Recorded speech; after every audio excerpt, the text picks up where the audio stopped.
Last lecture पर जो BT toxin का कॉन्सेप्ट पढ़ रहे थे उसमें से थोड़ा सा रह गया था, मतलब उसको आज हम लोग कंप्लीट कर लेते हैं।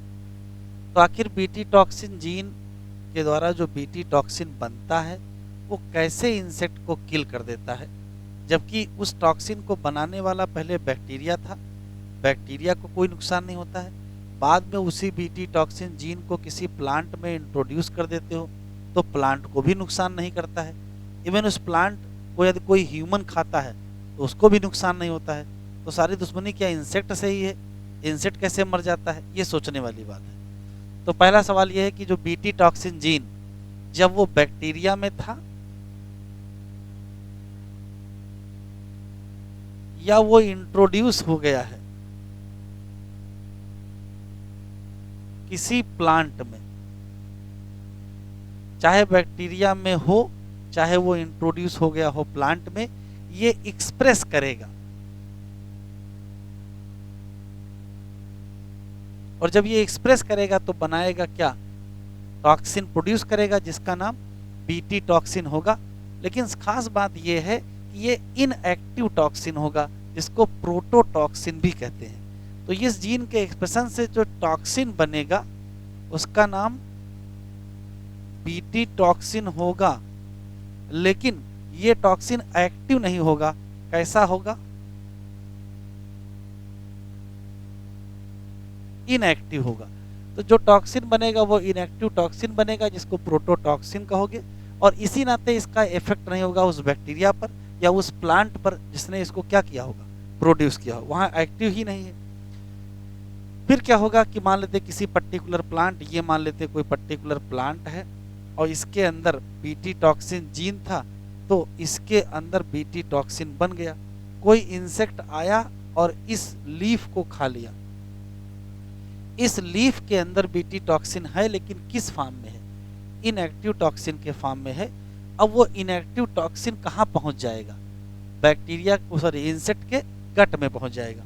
अभी आगे काकरोच पढ़ेंगे तो जो इंसेक्ट होते हैं उनकी गट के 3 पार्ट होते हैं, फोर गट, मिड गट और हाइंड गट। ठीक है, फोर गट को नुकसान नहीं पहुंचा पाते हैं क्योंकि फोर गट में अंदर अंदर क्यूटिकल की लेयर पाई जाती है, लेकिन मिड गट में वो क्यूटिकल की लेयर नहीं होती, तो वहां नुकसान होगा। जैसे मान लेते हैं कि जैसे ये है एलिमेंट्री कैनाल, ये फोर गट है, ये मिड गट, ये हाइंड गट। तो जब एलिमेंट्री कैनाल ये गट में पहुंचता है तो जो इनएक्टिव टॉक्सिन है वो एक्टिव टॉक्सिन हो जाता है। किसके द्वारा? तो ये याद रखिएगा, एल्कलाइन पीएच ऑफ गट। क्यों? एल्कलाइन पीएच में क्रिस्टल इसके सॉल्युबलाइज हो जाते हैं। ठीक, एक बात। जैसे ही एक्टिव टॉक्सिन हो जाएगा, ये मिड गट की एपिथेलियल सेल है मान लेते हैं, थोड़ा इसको बड़ा बना लेते हैं, ये मिडगट है, ये मान लेते हैं मिडगट की एपिथेलियल सेल है। तो मिडगट की एपिथेलियल सेल से ये टॉक्सिन जुड़ जाएगा और जहां जुड़ जाएगा उस जगह पोर कर देगा, छेद बना देगा। अब जब यहाँ पोर हो जाएगा तो जो फ्लूइड होगा वो सेल के अंदर चला जाएगा, तो सेल की स्वेलिंग होगी और सेल टूट जाएगा। तो एक्टिव टॉक्सिन बाइंड करेगा मिडगट की एपिथेलियल सेल पर और इसमें क्या बना देगा? पोर इन सेल। रिजल्ट क्या होगा? फ्लूइड अंदर जाएगा, अंदर जाते ही स्वेलिंग होगी और लिसिस का मतलब टूट जाना, किसका? Midgut epithelial cell. और रिजल्ट क्या होगा? अब एलिमेंट्री कैनाल अगर किसी इंसेक्ट की टूट जाएगी तो इंसेक्ट की क्या हो जाएगी? डेथ। तो क्वेश्चन याद रखिएगा कि किसी भी पर्टिकुलर बीटी टॉक्सिन के जीन के द्वारा जो बीटी टॉक्सिन प्रोड्यूस होता है वो प्रोड्यूस करने वाले बैक्टीरिया या प्रोड्यूस करने वाले प्लांट को नुकसान नहीं पहुंचाता है, लेकिन इंसेक्ट को किल कर देता है। कैसे? तो उसको नुकसान नहीं पहुंचाता है, उसका अलग कारण है, और इंसेक्ट किल हो जाता है, उसका अलग कारण है। नुकसान क्यों नहीं पहुंचाता है? क्योंकि इनएक्टिव टॉक्सिन प्रोड्यूस हो जाता है। ठीक है, तो नाम क्या है? प्रोटोटॉक्सिन होता है। और बाद में जब वो इंजेस्ट हो जाता है और कहाँ पहुंचता है? गट ऑफ इंसेक्ट में, तो वो एक्टिव हो जाता है। किसके चक्कर में? एल्कलाइन पीएच जो सॉल्युबलाइज कर देता है क्रिस्टल को। तो जब एक्टिव हो जाएगा तो वो बाइंड कर जाएगा मिडगट एपिथेलियल सेल से, उसमें छेद कर देगा, उसके अंदर फ्लूइड जाएगा, उसकी स्वेलिंग होगी और वो टूट जाएगा, मिडगट टूट जाएगा। रिजल्ट में क्या हो जाएगी? डेथ ऑफ इंसेक्ट हो जाएगी। पढ़ लेते हैं सीआरटी में।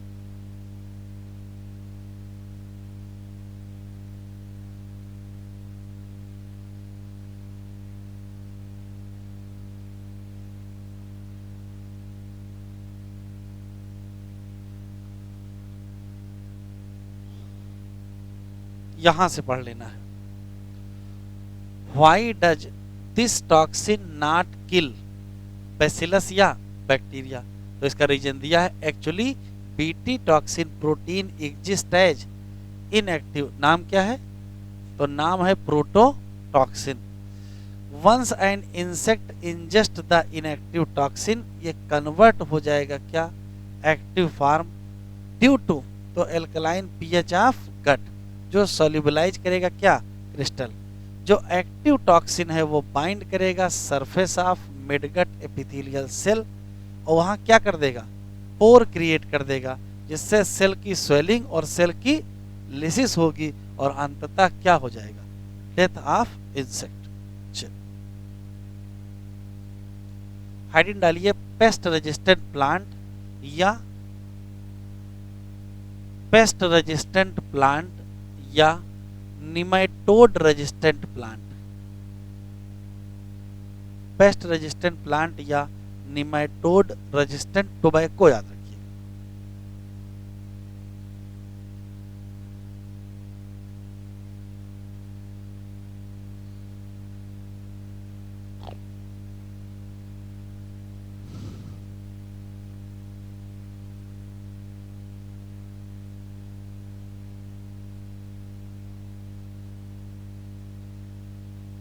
या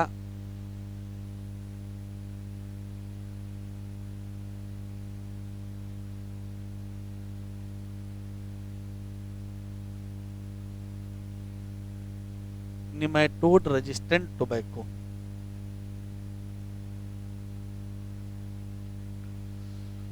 सुनते चलेंगे, लिखते चलेंगे, जहां काम की बात होगी रोक देंगे हम। पहला सवाल है कि एनिमल किंगडम जब पढ़ेंगे तो जो एस्क हेलमिंथ फाइलम है उसके जो मेंबर हैं उनको निमेटोड कहते हैं या वर्म कहते हैं। और निमेटोड इन्फेक्शियस होते हैं, इन्फेक्शन करते हैं या डिजीज करते हैं, प्लांट में भी, एनिमल में भी, ह्यूमन में भी। जैसे एक एस्कैरिस एक निमेटोड है जो हम लोगों में एस्कैरियासिस करता है, लेकिन वो हमको नहीं पढ़ना है। यहाँ एक निमेटोड लिखा है, Meloidogyne incognita. Meloidogyne incognita root pathogen है किसका? टोबैको प्लांट का। रूट में कुछ चेंज कर देता है जिससे पौधे की डेथ हो जाएगी, तो तंबाकू का जो उत्पादन है वो क्या हो जाएगा? कम हो जाएगा। वैज्ञानिक काफी कुछ सोचते रहे कि आखिर इस तंबाकू के प्लांट को मिलेडी गाइनी इनकॉग्निसिया से कैसे बचाया जाए। तो जो टेक्निक समझ में आई वो है आरएनए इंटरफेरेंस। वो क्या है अभी बताएंगे, पहले 3 लाइनें लिख लीजिए। निमेटोड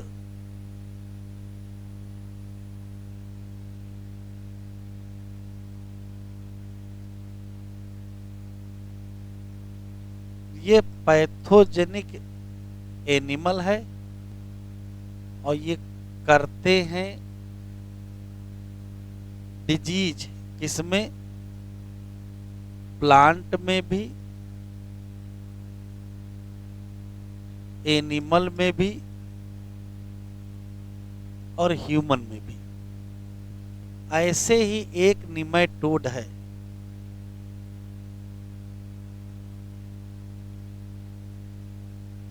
मिलेडी गाइनी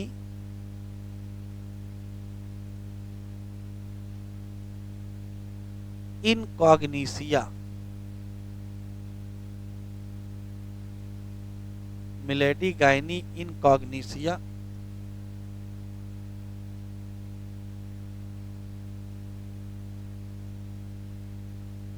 ये इन्फेक्ट करता है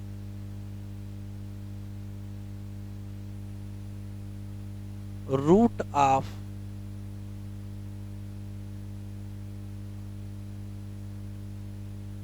टोबैको प्लांट, और रिजल्ट क्या हो जाता है? घट जाता है।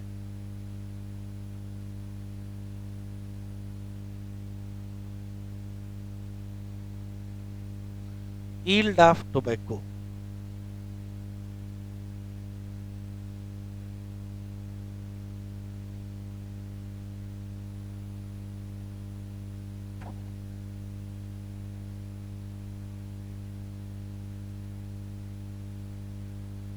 ठीक है।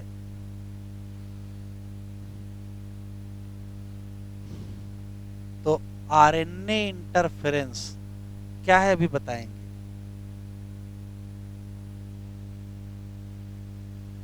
RNA interference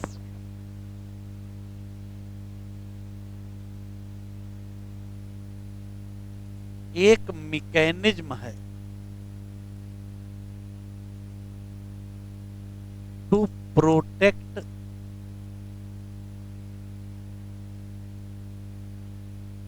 tobacco plant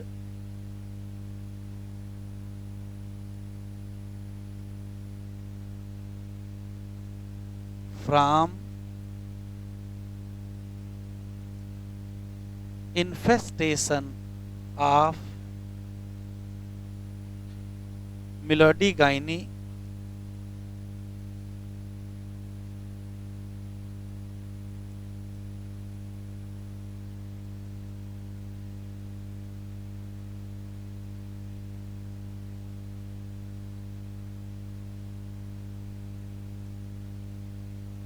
incognitia।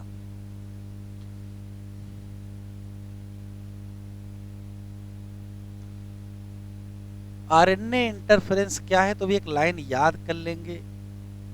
ये मैकेनिज्म है सेलुलर डिफेंस की इन ऑल यूकैरियोटिक ऑर्गेनिज्म या सेल। ये लाइन इसी साल आई है। तो ये मैकेनिज्म है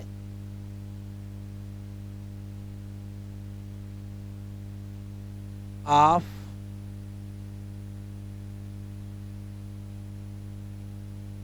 cellular defence in all eukaryotic cell. अब ये क्या है इसको जरा देख लीजिए, फिर पॉइंट लिखेंगे। जहां तक लिख लीजिए,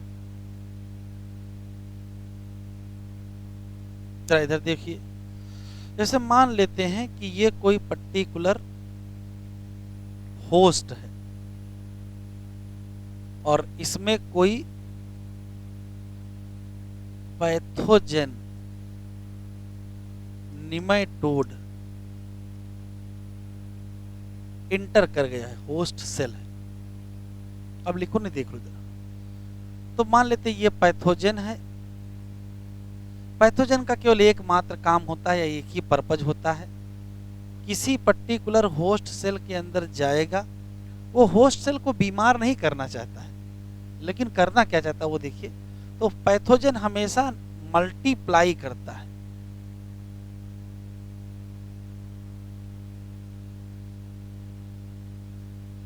इनसाइड होस्ट सेल।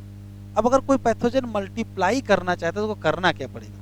तो करना ये पड़ेगा कि करना इसके पास जो डीएनए है पैथोजेन के पास, उस डीएनए से बनवाओ आरएनए, और आरएनए से बनवाओ क्या? प्रोटीन। ये आरएनए भी पैथोजन का होगा, प्रोटीन भी पैथोजन का होगा। अगर प्रोटीन अवेलेबल हो गई तो फिर मॉलिक्यूल्स बाकी सारे अवेलेबल हो जाएंगे और पैथोजन नया बन जाएगा। आरएनए का मतलब एमआरएनए से बनाना है क्या? प्रोटीन। अच्छा, एमआरएनए से प्रोटीन बनने के दौरान क्या होता है? एमआरएनए ये है मान लेते हैं, और इस पर कोई भी बेस सीक्वेंस पाया जाता है, और इस बेस सीक्वेंस से जुड़ता कौन है? टीआरएनए जुड़ता है, क्योंकि टीआरएनए पर भी बेस सीक्वेंस होते हैं। एमआरएनए के बेस सीक्वेंस कोडान, टीआरएनए के बेस सीक्वेंस एंटी कोडान, ये दोनों जब जुड़ते हैं तो एक एक अमीनो एसिड आता है और प्रोटीन बनती है। यहाँ ये हुआ है कि पैथोजन अपने आप को मल्टीप्लाई करने के लिए ये तरीका निकाला है कि एमआरएनए बना करके अपनी प्रोटीन बनवाएगा। अब ये होस्ट सेल चाहती है कि पैथोजन मल्टीप्लाई ना करे, तो पैथोजन को मल्टीप्लाई करने से रोकना है तो सिर्फ एक काम करिए, इसको प्रोटीन ना बनाने दीजिए। प्रोटीन ना बनाने का मतलब आरएनए का ट्रांसलेशन ना करने दीजिए। आरएनए का ट्रांसलेशन ना करने दीजिए। कैसे नहीं करने दोगे? तो एक काम करते हैं, इस टीआरएनए की जगह एक नया आरएनए लाओ। इस टीआरएनए की जगह एक नया आरएनए लाओ और वो आकर के एमआरएनए से जुड़ जाए। तो अगर ये आरएनए एमआरएनए से जुड़ जाएगा तो असली वाला टीआरएनए वहां नहीं जुड़ पाएगा, तो क्या ट्रांसलेशन हो पाएगा? नहीं हो पाएगा। और अगर ट्रांसलेशन रुक गया तो इसको कहते हैं साइलेंसिंग ऑफ एमआरएनए। तो ऐसा कोई भी आरएनए जो एमआरएनए से बाइंड करके रोक दे ट्रांसलेशन, उस आरएनए को क्या कहोगे? साइलेंसिंग आरएनए, या इसने एक बाधा उत्पन्न की है ना, बाधा उत्पन्न करने को इंटरफेयर कहते हैं, इसी नाते इस आरएनए को इंटरफेरिंग आरएनए कहते हैं। तो इस आरएनए का नाम इंटरफेरिंग आरएनए।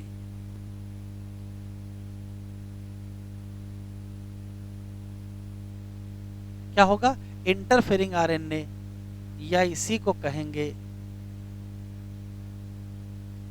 साइलेंसिंग आरएनए, और शॉर्ट फॉर्म में इसको कहते हैं आईआरएनए।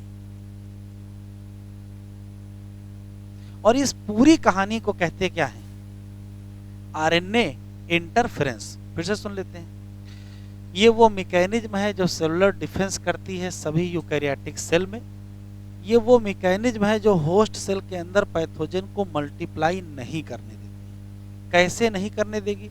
सामान्यतः डीएनए से आरएनए बनके प्रोटीन बनता है, और यहाँ घटना कौन होगी? यहाँ ट्रांसलेशन होगा।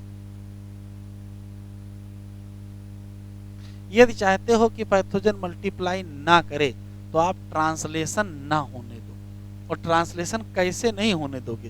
तो टीआरएनए एमआरएनए से जुड़ता था, उसकी जगह नया आरएनए जोड़ दो। जो नया आरएनए जोड़ दोगे तो टीआरएनए जुड़ नहीं पाएगा, तो ट्रांसलेशन हो नहीं पाएगा। ट्रांसलेशन ना होने को साइलेंसिंग ऑफ एमआरएनए कहते हैं। ट्रांसलेशन ना होने को साइलेंसिंग ऑफ एमआरएनए कहते हैं। और जो आरएनए ये काम करवाएगा उस आरएनए का नाम साइलेंसिंग आरएनए, या बाधा उत्पन्न किया है तो क्या कहोगे? इंटरफेरिंग आरएनए या आईआरएनए। तो इंटरफेरिंग आरएनए के द्वारा एमआरएनए की साइलेंसिंग करके पैथोजन को मल्टीप्लाई ना करने दो। इस पूरी घटना को क्या कहते हो? RNA interference. अब सारे क्वेश्चन किसके हैं? उस आरएनए के बारे में पढ़ना है। उस आरएनए के बारे में पढ़ना है जिसका नाम हम लोगों ने क्या रखा है? इंटरफेरिंग आरएनए रखा है। तो इंटरफेरिंग आरएनए के बारे में भी अलग से पढ़ेंगे। ये बढ़ा लो।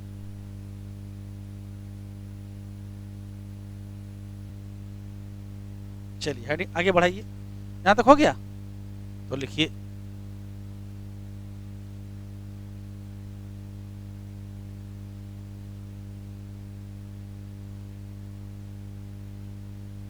RNA interference is mechanism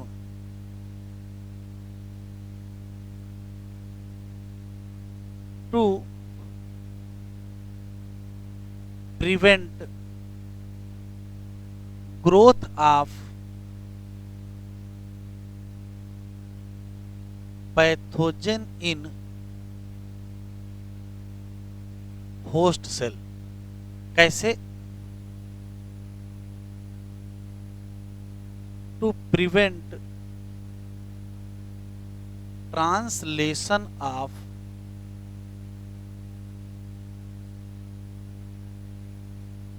mRNA,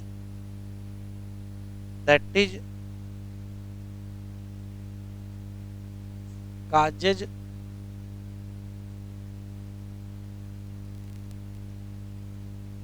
silencing of mRNA। Result क्या होगा? रिजल्ट होगा नो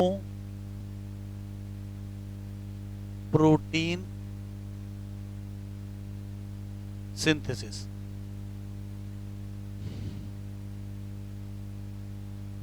ये काम कौन करेगा? तो कहोगे डन बाय स्पेसिफिक आरएनए। इस स्पेसिफिक आरएनए की खास बात क्या है? ये बाइंड कर जाएगा किससे? mRNA से, और जब mRNA से बाइंड कर जाएगा एंड साइलेंसिंग ऑफ mRNA करेगा। बस इस स्पेसिफिक आरएनए का नाम क्या है, इसकी प्रॉपर्टी क्या है, तो इसका नाम iRNA है। देखो आरएनए के आगे आई लिखा है कि आरएनए के पीछे आई, इसमें फर्क है।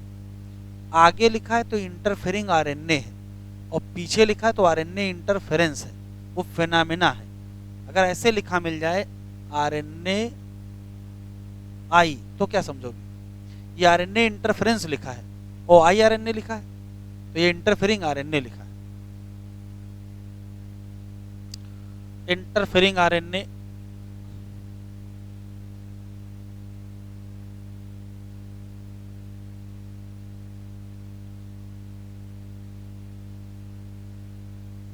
और इंटरफेरिंग आरएनए की 2-3 प्रॉपर्टी आपको याद रखनी है। Interfering RNA double stranded RNA होता है।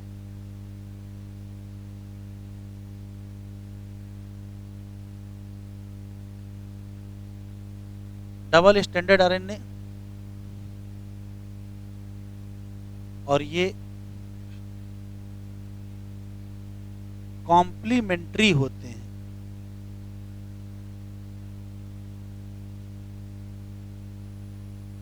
भाई जब 2 स्ट्रैंड होंगे दोनों एक दूसरे के क्या होंगे, कॉम्प्लीमेंट्री होंगे। इवन इसका एक स्ट्रैंड कॉम्प्लीमेंट्री होता है mRNA के, तभी तो बाइंड कर पाएगा। इसका 1 स्ट्रैंड कॉम्प्लीमेंट्री होता है टू mRNA। तो डबल स्ट्रैंडेड आरएनए होता है, कॉम्प्लीमेंट्री आरएनए स्ट्रैंड होते हैं, और एक स्ट्रैंड कॉम्प्लीमेंट्री होता है mRNA के, और जो स्ट्रैंड कॉम्प्लीमेंट्री होगा mRNA के वही क्या कर जाएगा, बाइंड कर जाएगा किससे, mRNA से, और जो mRNA से बाइंड करेगा वही साइलेंसिंग कर देगा। असली सवाल है कि ये डबल स्ट्रैंडेड आरएनए या इंटरफेरिंग आरएनए या कॉम्प्लीमेंट्री आरएनए बनाओगे कहां से, लाओगे कहां से। तो आरएनए तो डीएनए से ही बनता है, आरएनए तो डीएनए से ही बनेगा, या आरएनए फिर आरएनए से बनवाओ, 2 ही ऑप्शन है, और कोई तीसरी जगह तो है नहीं। तो complementary double stranded interfering RNA कहां से लाओगे, इसका सोर्स क्या होगा। तो 2 सोर्स याद रखेंगे, या तो आप सेल का इन्फेक्शन करवा दो उस वायरस से जिसमें आरएनए हो, क्योंकि आरएनए अंदर जाएगा तो पहले डीएनए बनाएगा, फिर क्या बनवाएगा, आरएनए बनवाएगा। या इसका दूसरा सोर्स है जंपिंग जीन या ट्रांसपोजान। जंपिंग जीन या ट्रांसपोजान के डिटेल में आपको नहीं पढ़ना, बस याद रखिएगा कि जंपिंग जीन या ट्रांसपोजान का जो डीएनए होता है वो भी सोर्स होता है किसका, इसी कॉम्प्लीमेंट्री डबल स्ट्रैंडेड आरएनए का। तो इसके सोर्स आप याद रखिए एज सच। क्या पहला सोर्स है, क्या, या तो इन्फेक्शन करा दो किससे, उस वायरस से जिसमें क्या हो, आरएनए जेनेटिक मटेरियल हो, और या तो फिर जंपिंग जीन ट्रांसपोजान का इस्तेमाल कर लीजिए जो रेप्लिकेट करते हो आरएनए से। अब डीएनए आरएनए के द्वारा कैसे रेप्लिकेट करता है वो आपको डिटेल में पढ़ना नहीं है, तो आप रट लेंगे 2 बातें बाकी।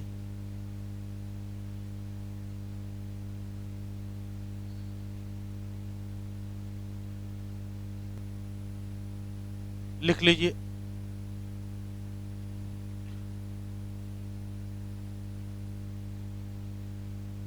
Source for double stranded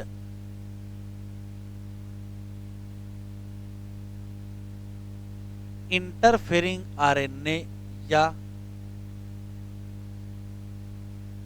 complementary double stranded RNA, कुछ भी लिखा मिल सकता है, क्या बताओगे। तो सोर्स के नाम पर 2 हैं, या तो आप इन्फेक्शन करा दो,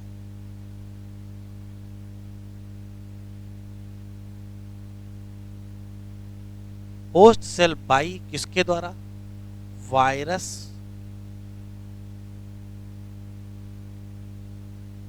कंटेनिंग क्या, आरएनए। होस्ट सेल का इन्फेक्शन किससे करा दो, उस वायरस से जिसमें क्या पाया जाए, आरएनए, या फिर जंपिंग जीन,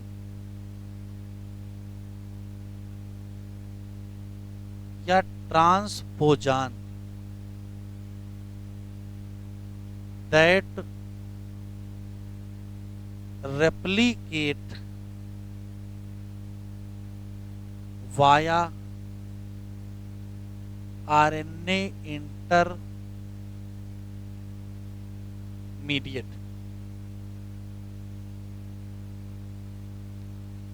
इन्हीं को मोबाइल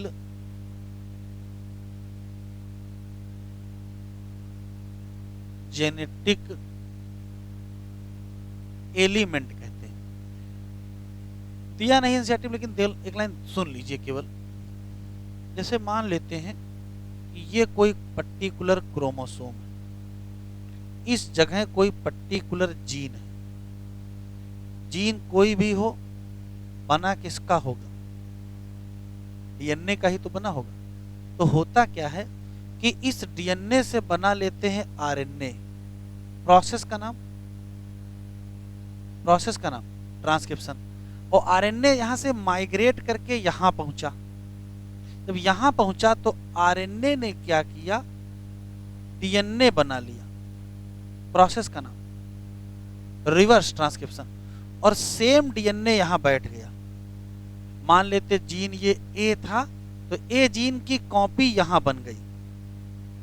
इस डीएनए ने अपना डीएनए बनवाया वाया आरएनए। एक जीन था, अब यहां भी हो गया।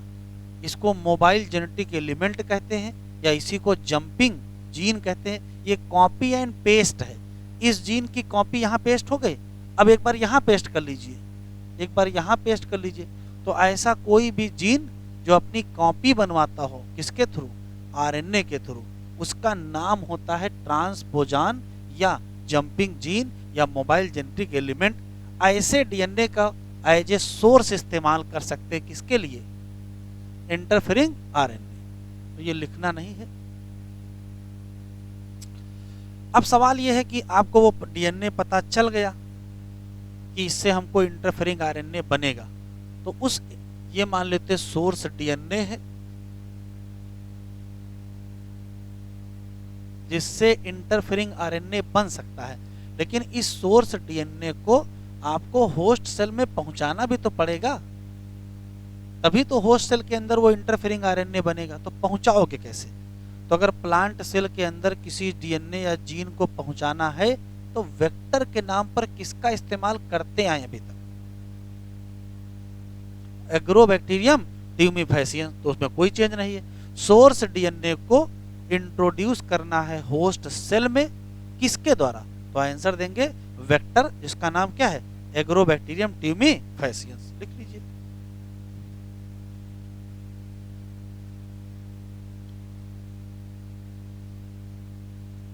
सोर्स डीएनए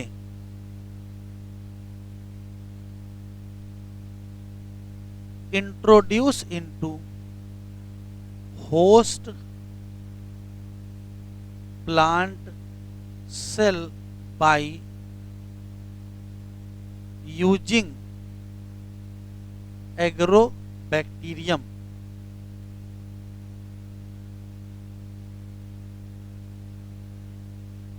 क्या, वेक्टर। तो एग्रोबैक्टीरियम वेक्टर का इस्तेमाल करके होस्ट में पहुंचा देंगे। अब उसके अंदर क्या होगा वो समझना है।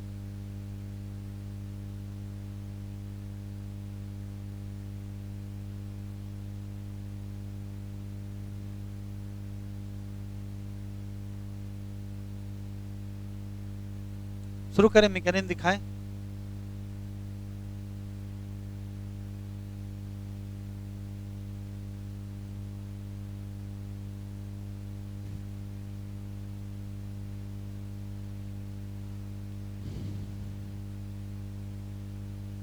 शुरू करें।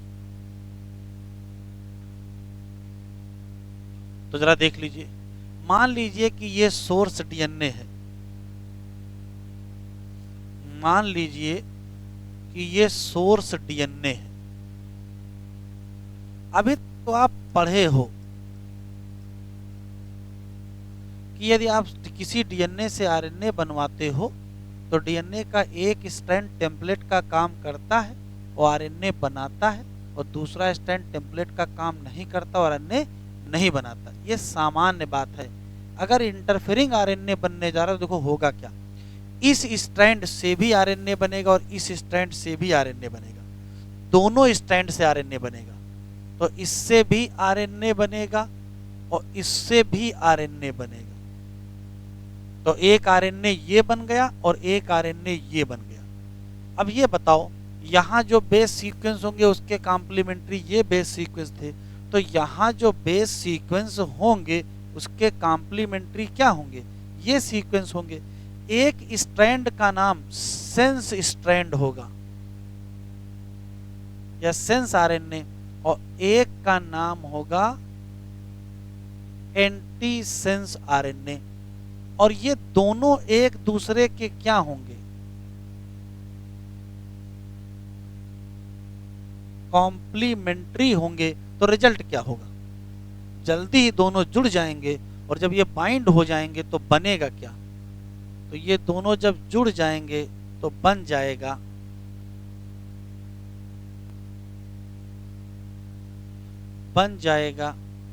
Double stranded RNA. ये क्या बना, डबल स्ट्रैंडेड आरएनए। इसी का इस्तेमाल होना है इंटरफेरिंग आरएनए, इसी को कहते हैं आई आरएनए। अब ये इस्तेमाल कैसे होगा आगे नहीं दिया, लेकिन आप देख लीजिए। सबसे पहले इसको छोटे छोटे टुकड़ों में काट देते हैं, स्मॉल पीस में कट कर देते हैं, कट इनटू स्मॉल पीस। तो रिजल्ट क्या होगा, तो रिजल्ट ये होगा कि छोटे छोटे एक डबल स्टैंड वाला ये मिल जाएगा, एक डबल स्टैंड वाला ये मिल जाएगा, एक डबल स्टैंड वाला ये मिल जाएगा।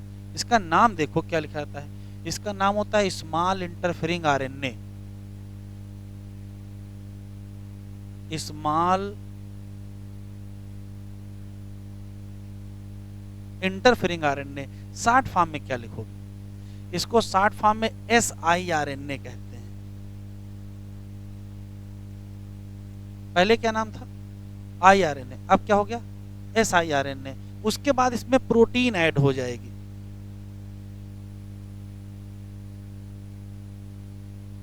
प्रोटीन जैसे ऐड होगा रिजल्ट देखो क्या होगा, ये small interfering RNA double standard, ये स्मॉल इंटरफेरिंग स्टैंडर्ड, ये भी स्मॉल इंटरफेरिंग आरएनए है, इन सब के बाहर लग जाएगी क्या, प्रोटीन। तो इसको प्रोटीन कॉम्प्लेक्स बना लेंगे। ये क्या हुआ है, प्रोटीन कॉम्प्लेक्स बन जाता है। इसको एक्टिवेटेड इंटरफेरिंग आरएनए कहते हैं, और ये एक्टिवेटेड होता है।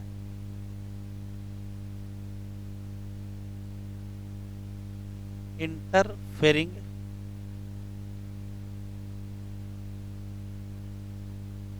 आरएनए। अब उसके बाद जब कल को इसका इस्तेमाल करना होगा तो देखो कैसे इस्तेमाल करते हैं। किसी एक को देख लेते हैं, इसकी हो जाएगी अनवाइंडिंग। अनवाइंडिंग का मतलब है इसके दोनों स्टैंड अलग हो जाएंगे। बताओ ये कौन सा स्टैंड होगा, ये होगा मान लेते हैं सेंस, और ये कौन सा है, एंटी सेंस स्टैंड। तो जब अनवाइंडिंग होगी तो दोनों अलग हो जाएंगे, ये मान लेते हैं सेंस स्ट्रैंड है और ये मान लेते हैं एंटी सेंस स्ट्रैंड है। सेंस स्ट्रैंड ऑफ IRNA, और ये है anti sense strand of IRNA। बस यहीं से कमाल शुरू होगा। ये जो है ये सेंस स्ट्रैंड ऑफ IRNA ये डिजनरेट हो जाएगा। लेकिन जो ये anti sense strand of iRNA है यही बाइंड कर जाएगा इससे एमआरएनए, और रिजल्ट में क्या होगा,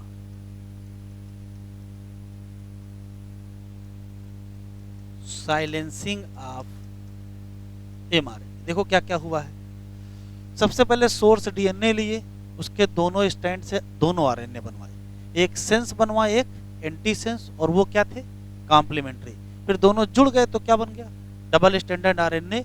इसी को इंटरफेरिंग आरएनए या शॉर्ट फॉर्म में आईआरएनए कहते हैं। फिर इसके छोटे छोटे टुकड़े काट दिए गए, और टुकड़े टुकड़े काटने के लिए एंजाइम यूज किया गया, डाइसर। डाइसर एंजाइम के द्वारा जब इसके छोटे छोटे टुकड़े बन गए तो नाम बदल गया, क्या हो गया, small interfering RNA. Small interfering RNA में प्रोटीन लग जाता है तो ये एक्टिवेटिंग इंटरफेरिंग आरएनए हो जाता है। अब एक्टिवेटिंग, ये मान लो तो ये छोटा टुकड़ा जो इस्तेमाल होना है, इसका ये सेंस स्टैंड और ये एंटी सेंस है। अनवाइंडिंग होगी तो दोनों अलग हो जाएंगे, ये अलग हो जाएगा और ये अलग हो जाएगा। ये जो sense stand of interfering RNA है ये किसी काम का नहीं, डिजनरेट हो जाएगा। लेकिन जो एंटी सेंस वाला है वही जाके किससे जुड़ जाएगा, एमआरएनए से, क्या करा देगा, साइलेंस से। लिखो,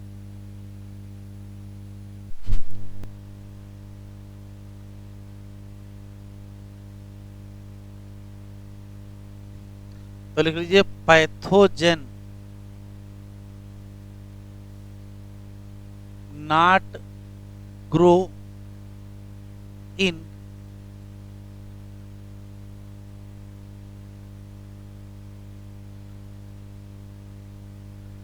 transgenic host have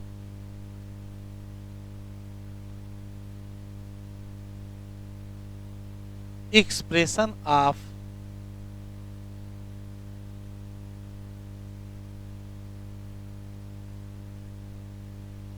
interfering RNA या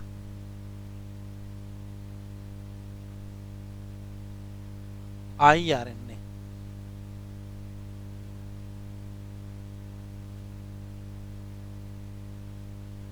ये है आरएनए इंटरफेरेंस।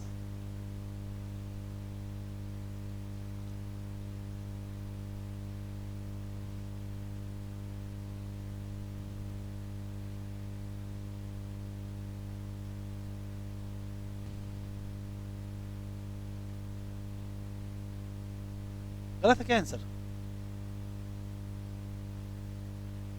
सारे आंसर सही है।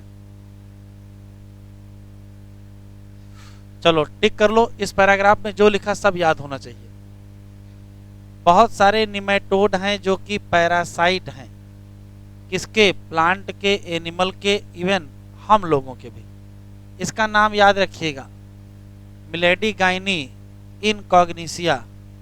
ये इन्फेक्ट करती है किसको, रूट ऑफ टोबैको प्लांट, और घटा देते हैं क्या, बातचीत ना करें, घटा देते हैं ईल्ड। ये तो अच्छा काम कर रहा था, इसको तो पुरस्कार मिलना चाहिए था।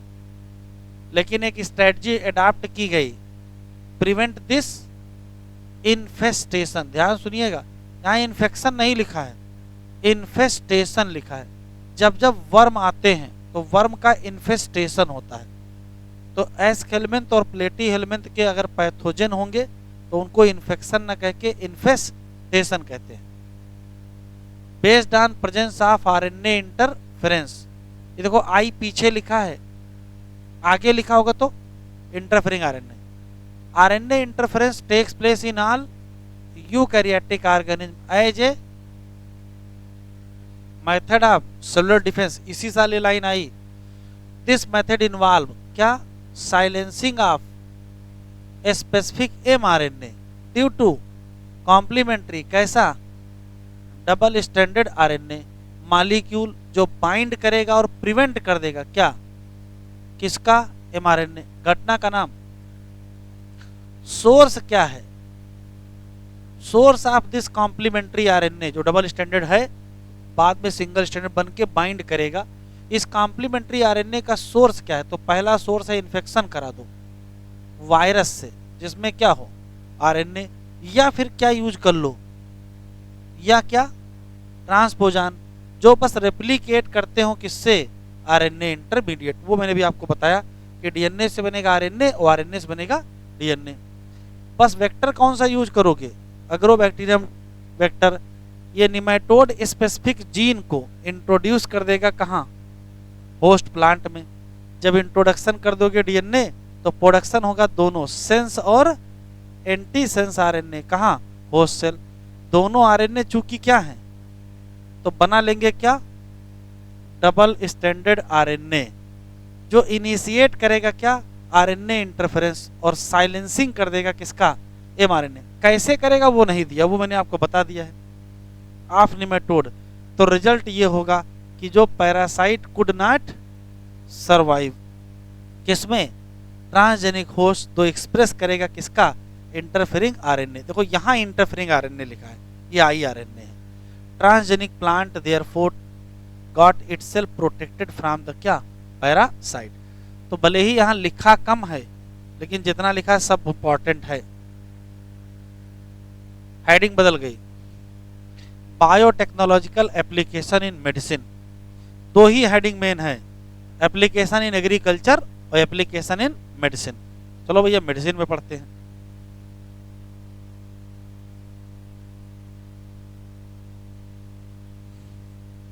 हेडिंग डाले,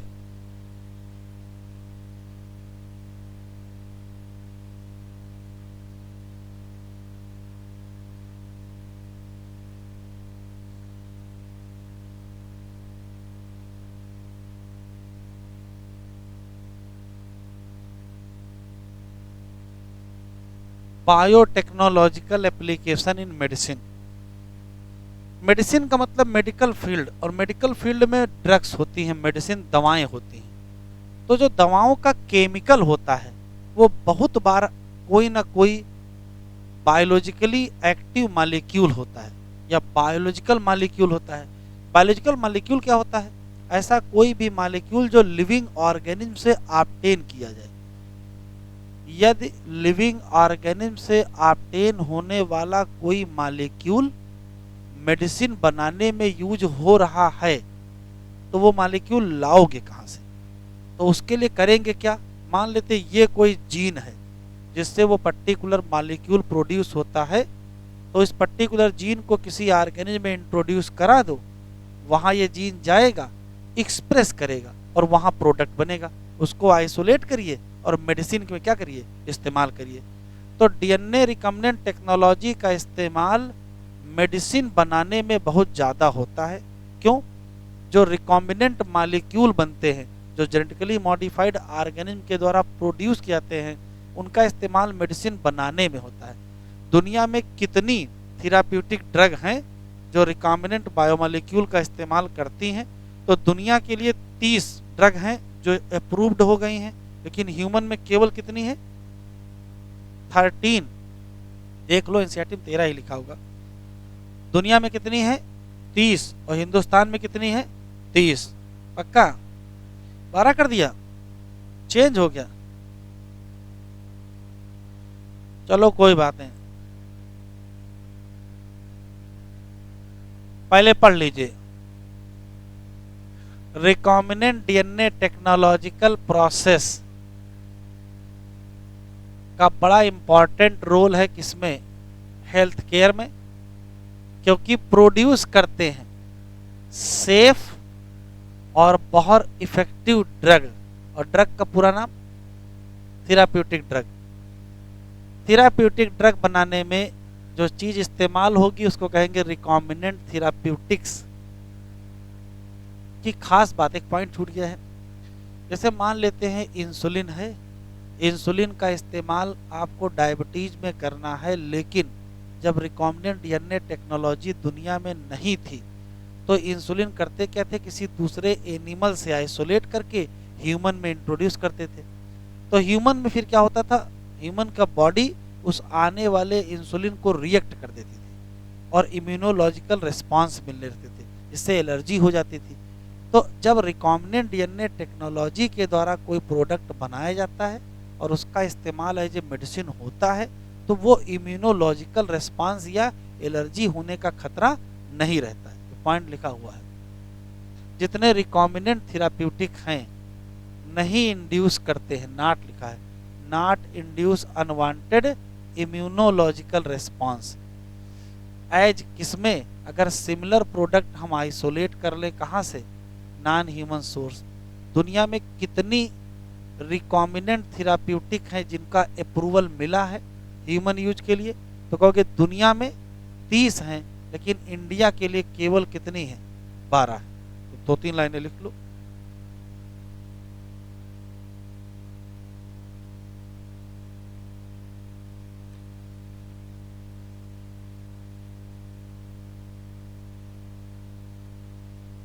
रिकॉम्बिनेंट डीएनए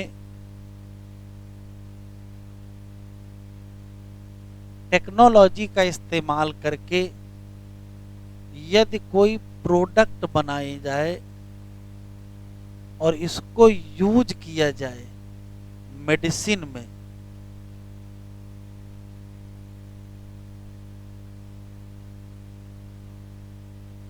तो इस प्रोडक्ट को कहते हैं रिकॉम्बिनेंट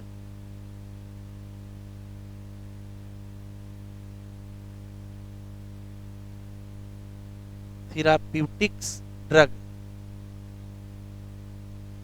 रिकॉम्बिनेंट थेराप्यूटिक ड्रग की एक विशेष बात है कि ये हाईली इफेक्टिव होते हैं।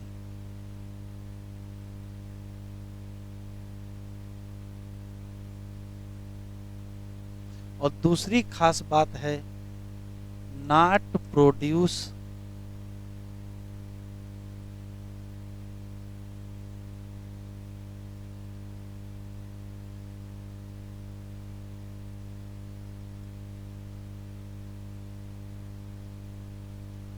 इम्यूनोलॉजिकल रिस्पांस, मतलब नहीं होगी नॉट रिएक्शन या allergy.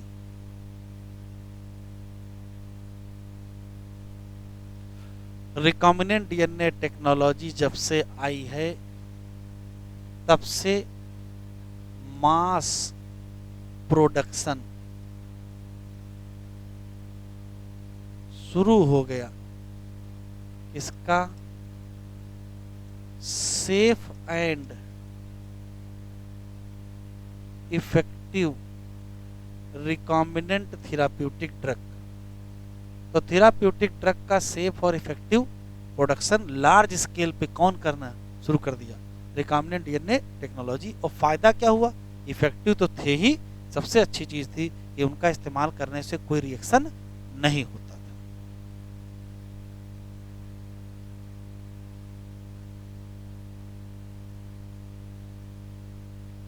Recombinant therapeutic drug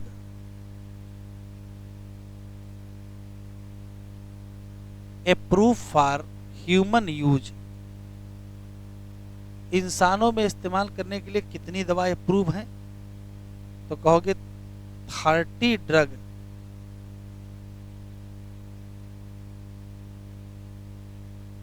world wide,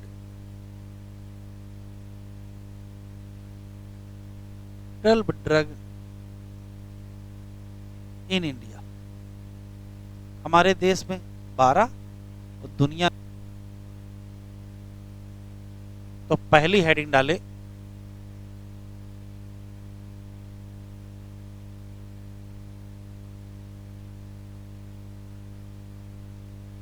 genetically engineered insulin, मतलब जो जेनेटिक इंजीनियरिंग पढ़े हुए हों उनमें जो इंसुलिन यूज की जाए वो जेनेटिकली इंजीनियर्ड इंसुलिन। ऐसा नहीं है कि केवल जो इंजीनियर डायबिटीज वाले होंगे उनको लगाई जाएगी। इसी का दूसरा नाम रिकॉम्बिनेंट इंसुलिन भी है।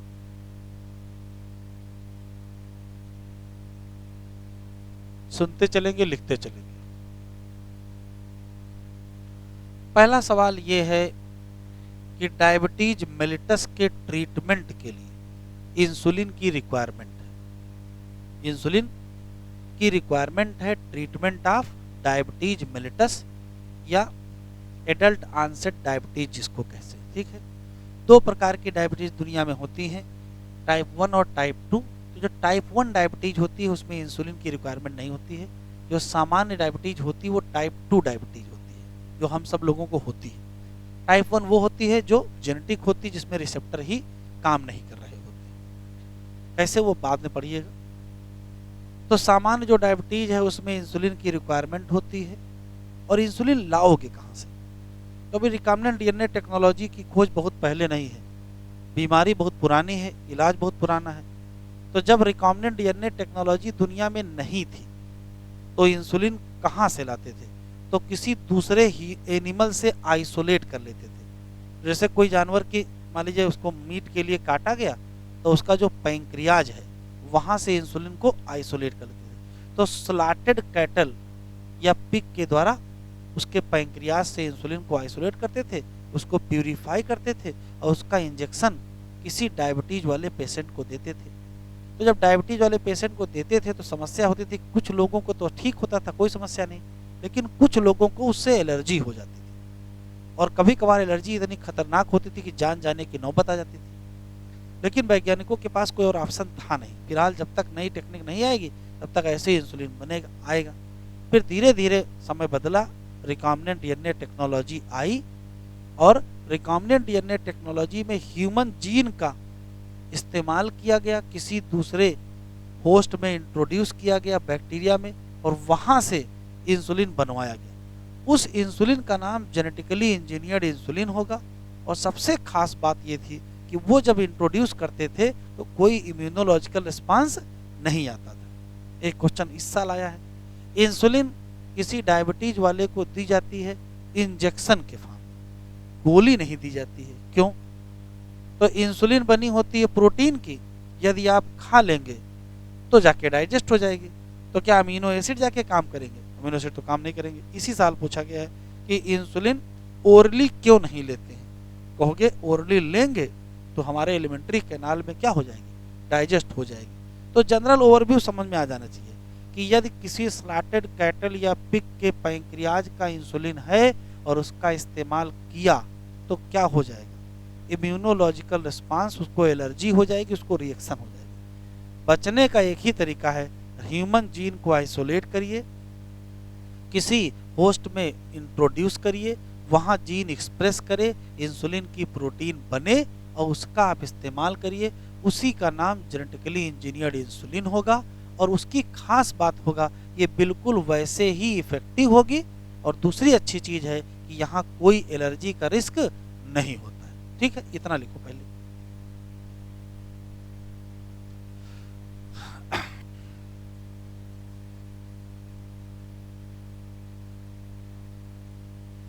फॉर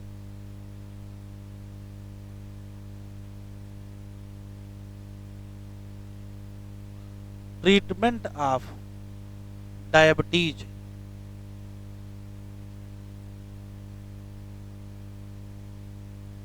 मेलिटस, क्या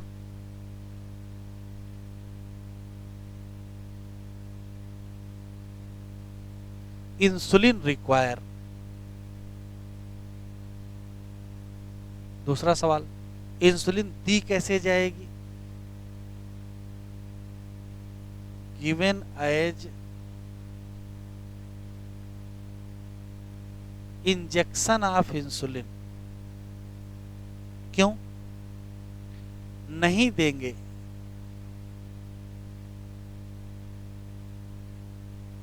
नॉट गिवन थ्रू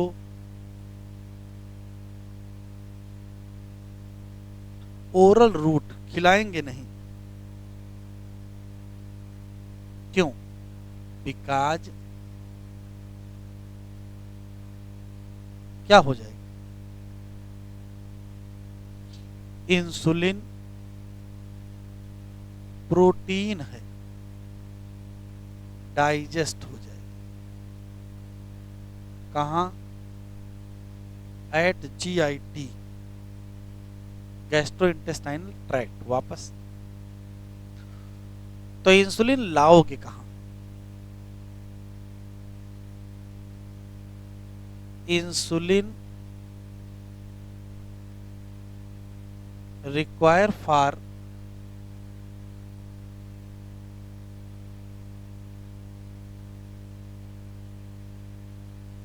ट्रीटमेंट कहां से लाओगे?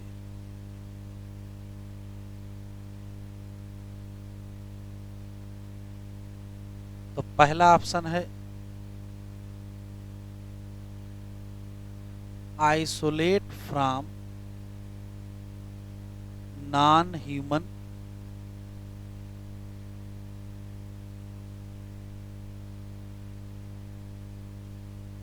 सोर्स। अब नॉन ह्यूमन सोर्स में कहां से? तो कहोगे from pancreas of slotted cattle या पिग। लेकिन एक समस्या है, इस पैंक्रियाज से जो इंसुलिन आएगी, नॉन ह्यूमन सोर्स की जो इंसुलिन होगी उसके पैंक्रियाज से निकालोगे, ये क्या कर देगी? ये इफेक्टिव तो होगी, इफेक्टिव तो होगी, लेकिन क्या कर देगी? Immunological response produce immunological response क्या दे देगी? जैसे एलर्जी हो जाएगी,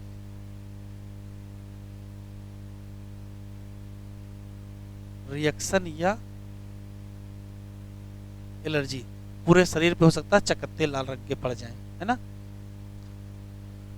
तो जब तक कोई और व्यवस्था नहीं है तब तक यही ऑप्शन है। दूसरा तरीका है इंसुलिन प्रोड्यूस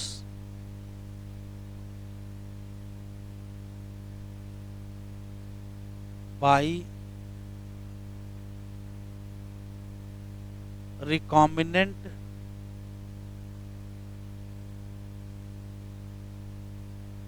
डीएनए टेक्नोलॉजी। अब रिकॉम्बिनेंट डीएनए टेक्नोलॉजी से जो बनाओगे, इसी का नाम क्या होगा?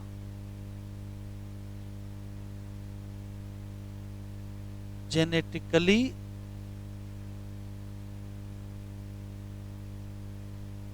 Engineered insulin. क्या नाम होगा? Genetically engineered insulin. और इस जेनेटिकली इंजीनियर्ड इंसुलिन की खास बात यह है कि ये इफेक्टिव भी होगी और इसमें कोई भी इम्यूनोलॉजिकल रिस्पांस नहीं आएगा।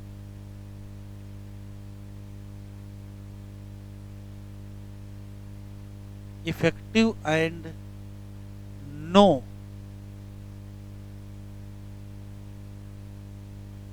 इम्यूनोलॉजिकल रिस्पांस आएगा? नहीं आएगा। अब सवाल है बनाएंगे कैसे, ये सोचना है। तो रिकॉम्बिनेंट डीएनए टेक्नोलॉजी से बनाएंगे कैसे? तो ह्यूमन सेल है,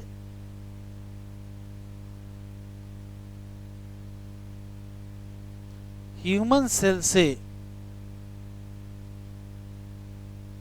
जीन ऑफ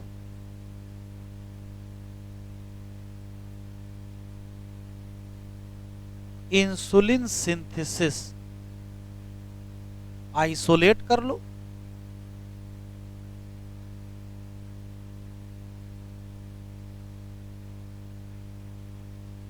और इंट्रोड्यूस कर लो इसमें होस्ट सेल, जैसे E coli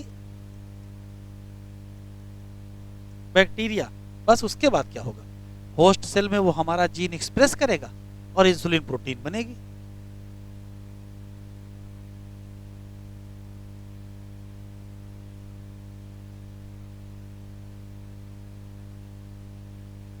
expression of gene होगा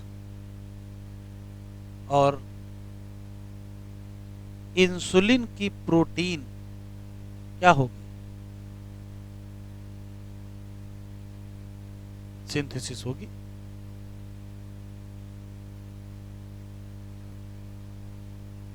लिख लिया यहां तक। जेनेटिकली इंजीनियर्ड इंसुलिन से भी इस साल 2 सवाल आए।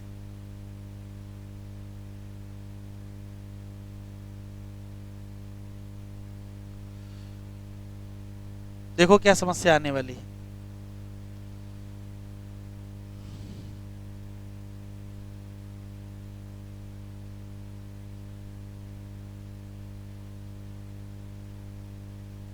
अगर किसी नेचुरल इंसुलिन की बात करें तो नेचुरल इंसुलिन में होता क्या है,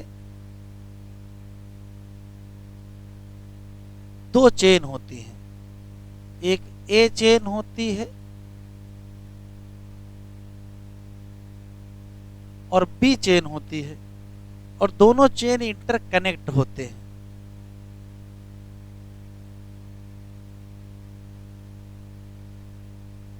ए and B chain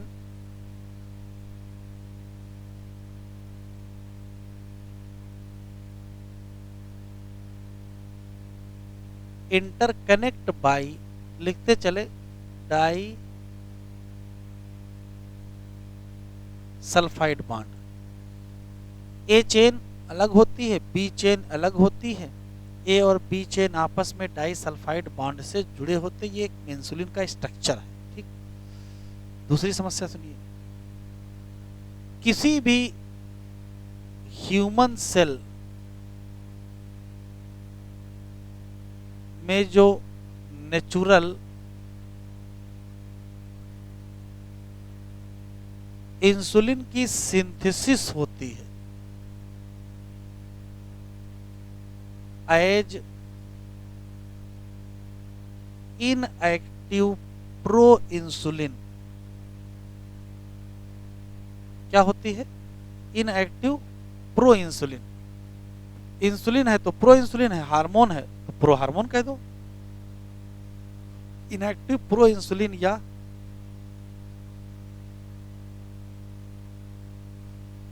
pro hormone होती है।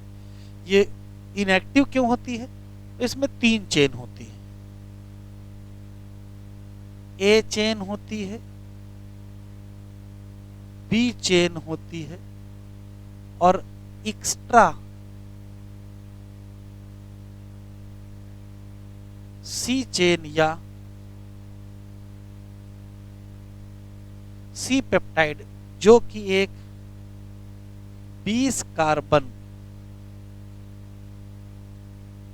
चेन होती है। फिर क्या होता है, इस इनएक्टिव प्रो इंसुलिन को एक्टिव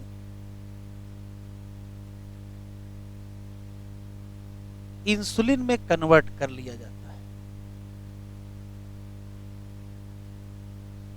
इस प्रोसेस का नाम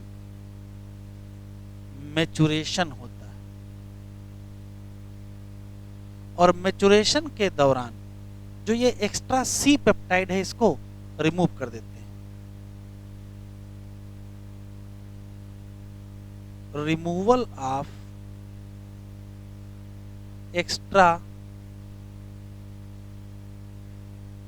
सी पेप्टाइड चेन, तो एक्टिव इंसुलिन का ही दूसरा नाम मैच्योर इंसुलिन होता है। और मैच्योर इंसुलिन में क्या होगा और क्या नहीं होगा, तो कहोगे ए और बी चेन तो होंगे लेकिन सी चेन नहीं होगी। A and B chain present but C chain absent। क्यों, क्योंकि C चेन रिमूव हो गई है, किस दौरान, मैचुरेशन के दौरान। अब वैज्ञानिकों के सामने एक बड़ी समस्या ये आ गई कि मान लेते ये ह्यूमन सेल है, उसका ये न्यूक्लियस है, उसके अंदर कोई जीनोम है और उसमें जीन ऑफ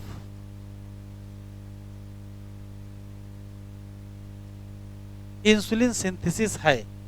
इसको यहां से आइसोलेट कर लिए और इसको इंट्रोड्यूस कर लिए किसमें, ई कोलाई में बनाएगा।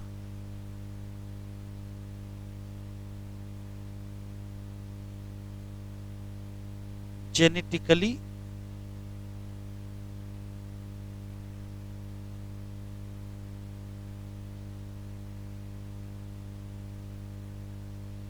Engineered insulin. सिर्फ ये बताओ कि जब जेनेटिकली इंजीनियर्ड इंसुलिन बनेगी तो उसमें ए चेन होगी, बी चेन होगी, सी चेन होगी, क्या होगा?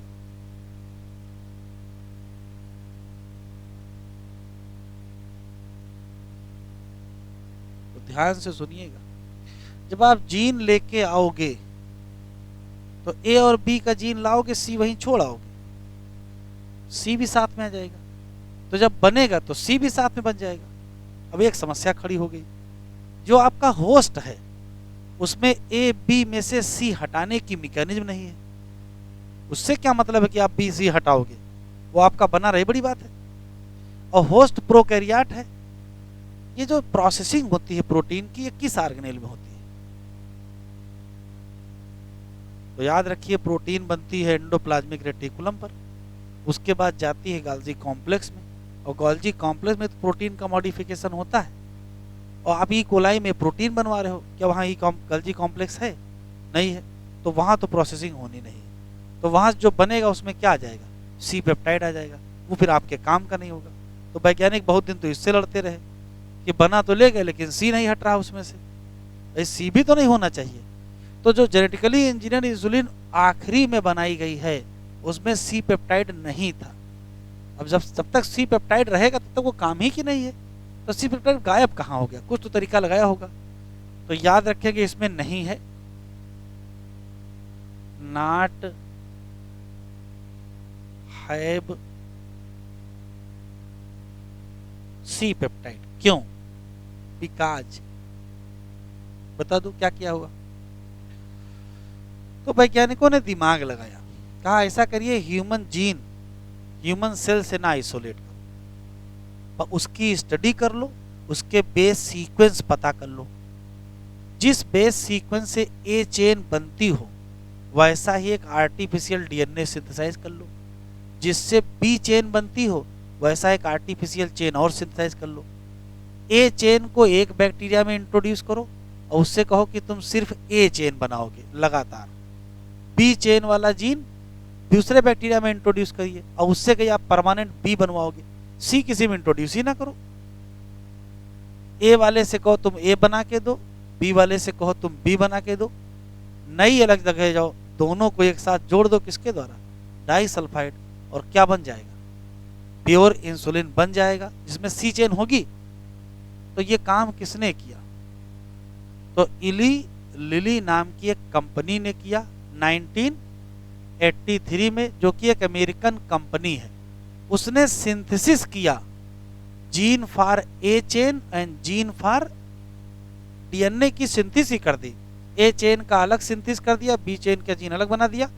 ए चेन को अलग होस्ट में इंट्रोड्यूस किया और बी जीन को अलग में इंट्रोड्यूस किया। जिसमें ए चेन इंट्रोड्यूस किया उससे ए चेन बनवाया, और जिसमें बी इंट्रोड्यूस किया उससे बी बनवाया, अलग अलग बनवाया। फिर दोनों जोड़ के क्या बना लिया? प्योर इंसुलिन बनवा लिया। क्या नहीं बनवाया? अब क्या सी भी बनवाओगे? वही चीज तो परेशान थे तो सी बनवाए ही नहीं। कॉन्सेप्ट समझ आई? तो जेनेटिकली इंजीनियर इंसुलिन में सी होगा कि नहीं होगा? कहोगे नहीं होगा, कैसे? कहोगे सेपरेट और ए और बी बनवाओ। कहाँ? सेपरेट होस्ट में, because separate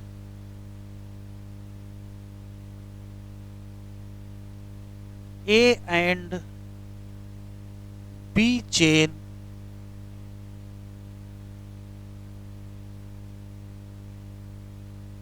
synthesis in separate host cell. अब कोई समस्या ही नहीं।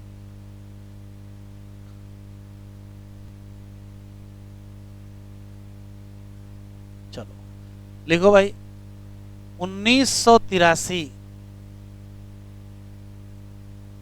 1983 अमेरिकन कंपनी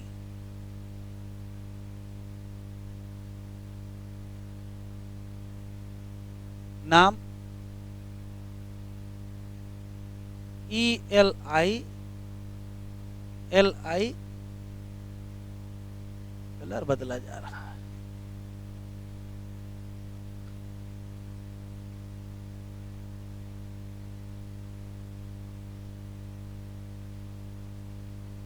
इसने क्या किया?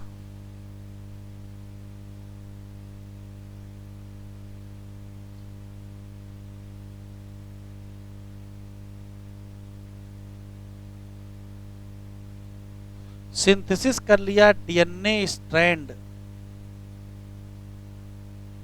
For A and B chain. और क्या किया?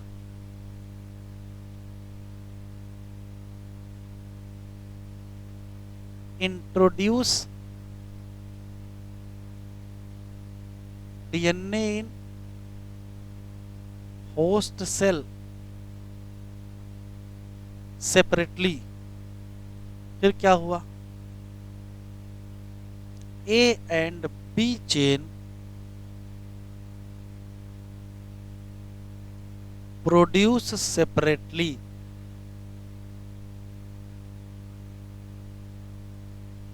फिर क्या हुआ? A and B chain unite किए बाई किसके द्वारा? Disulphide bond. और बना लिए क्या?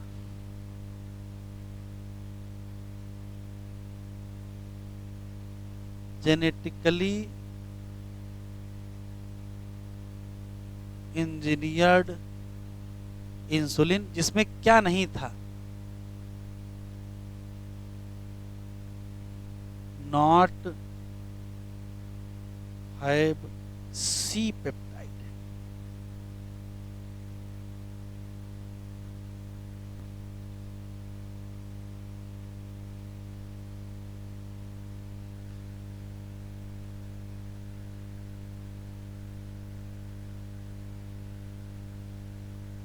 कह रहा मैनेजमेंट करना है किसका? Adult onset diabetes. ये टाइप 2 डायबिटीज है। कुछ बच्चों में जन्मजात डायबिटीज होती है, वो टाइप 1 होती है। इसका मैनेजमेंट में taking insulin at regular time interval. कह रहा what would a diabetic patient do if enough human insulin not available. क्या होता?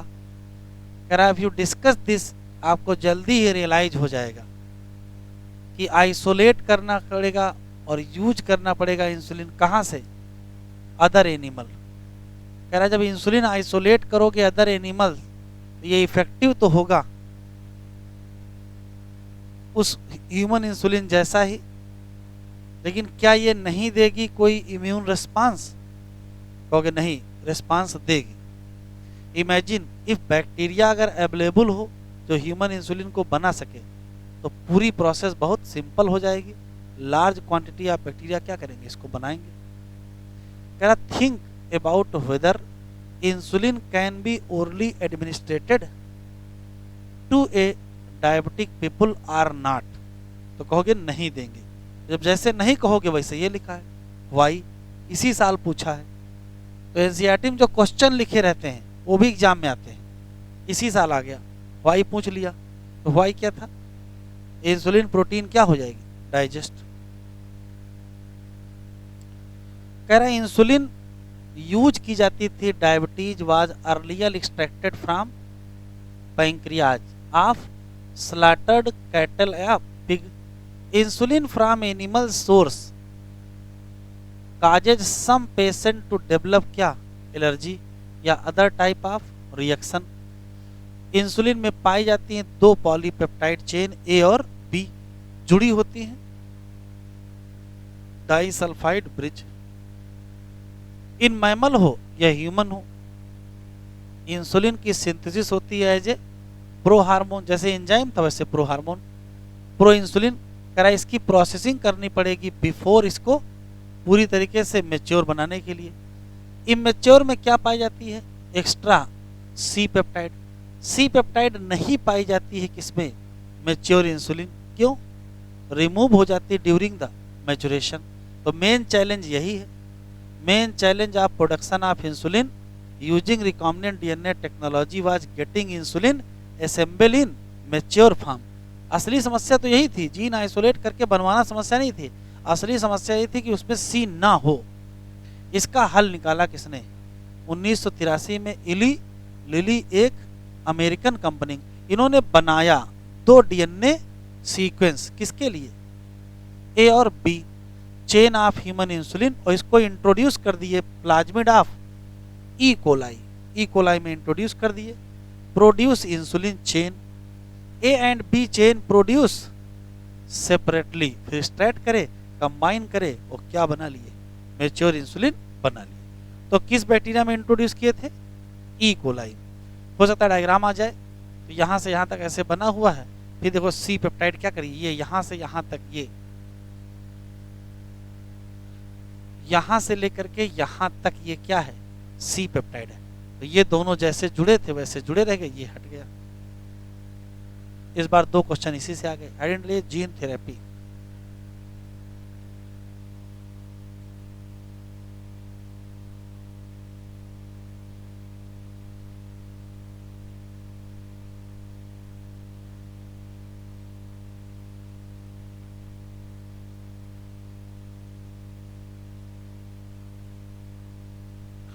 सुन लीजिए,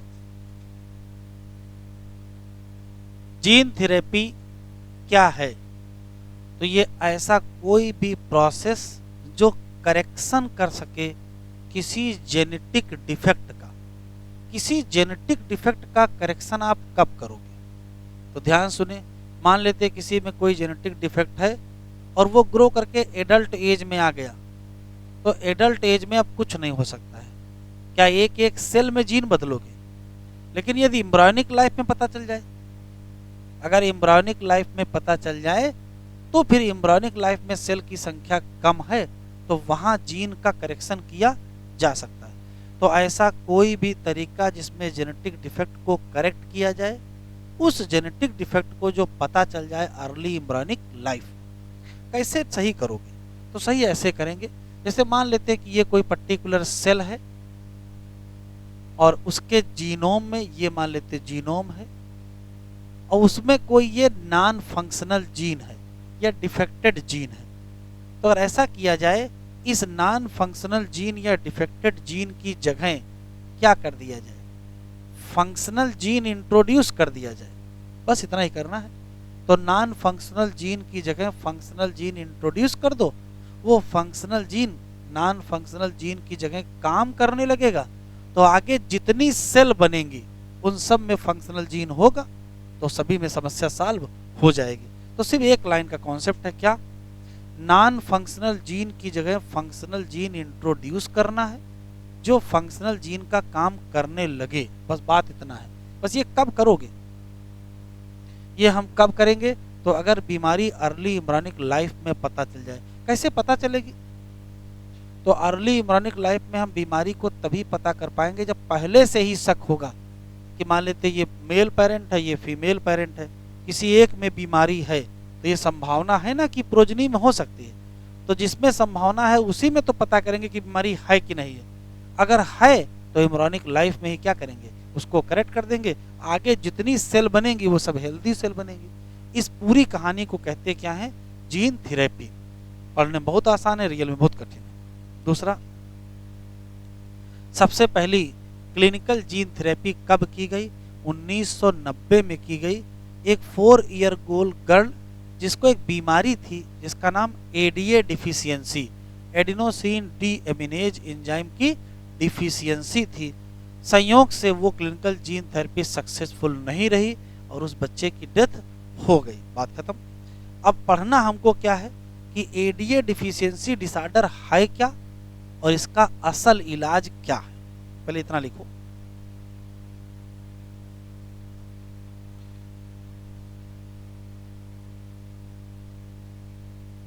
लिख लीजिए।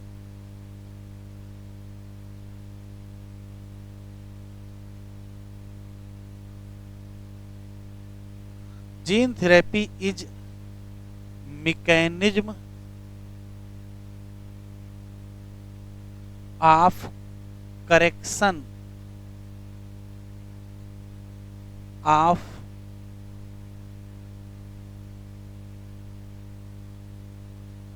genetic defect that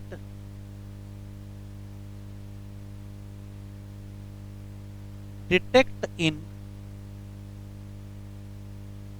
early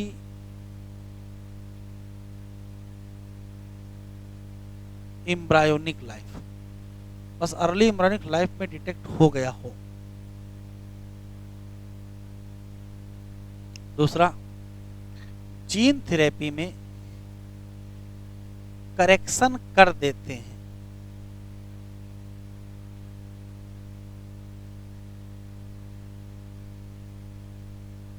genetic defect का कैसे?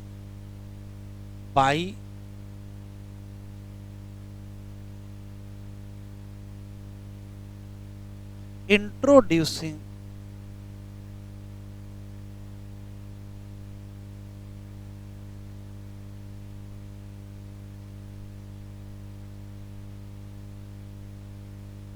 introducing functional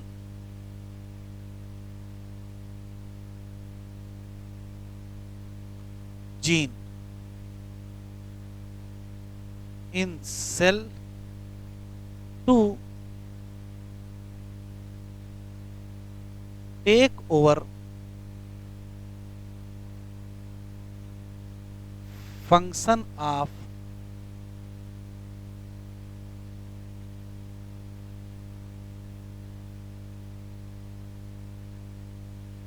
non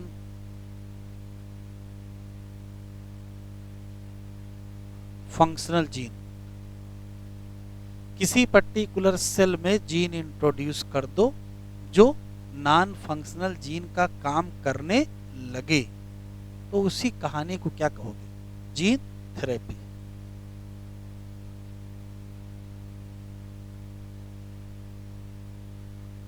पहली first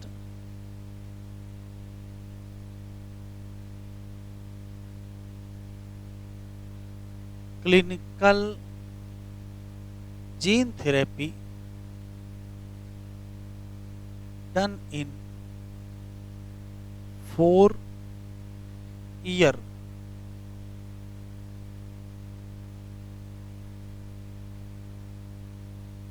old girl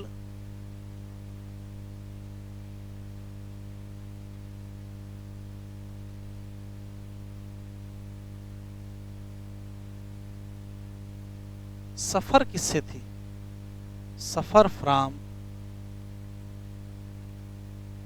ADA deficiency disorder. लेकिन ये पहली क्लिनिकल जीन थेरेपी सक्सेसफुल नहीं रही।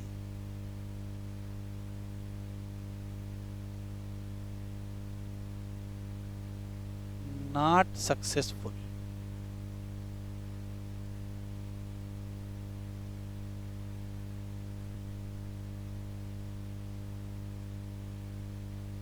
तो हेडिंग डालें एडीए डिफिशियंसी।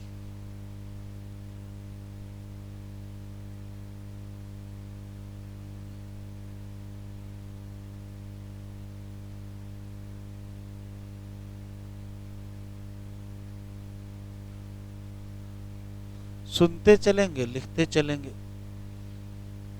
एडीए का फुल फॉर्म है एडिनोसिन डी अमीनेज एंजाइम। ये एक एंजाइम है और इस एंजाइम का काम है लिम्फोसाइट के मैच्योरेशन। लिम्फोसाइट के मैच्योरेशन के दौरान डीऑक्सी एडिनोसिन को डीऑक्सीआइनोसिन में कन्वर्ट करने के लिए ये एंजाइम चाहिए।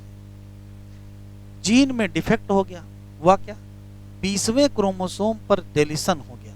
डेलीशन क्या होता है, जब क्रोमोसोम का कोई टुकड़ा टूट के अलग हो जाए। तो 20th क्रोमोसोम पर हुआ डेलीशन, जेनेटिक डिफेक्ट है। रिजल्ट हुआ कि नॉन फॉर्मेशन हो गया ADA enzyme.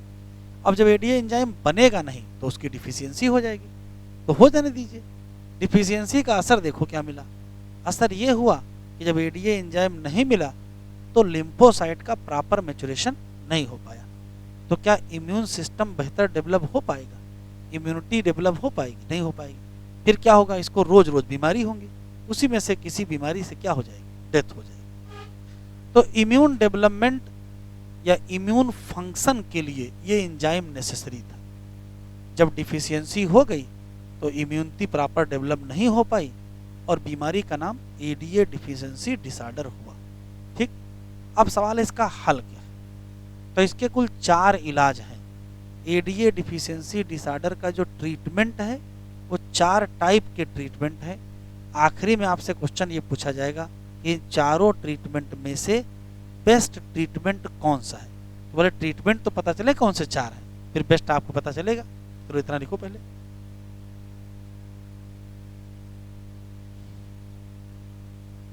ADA full form adenosine D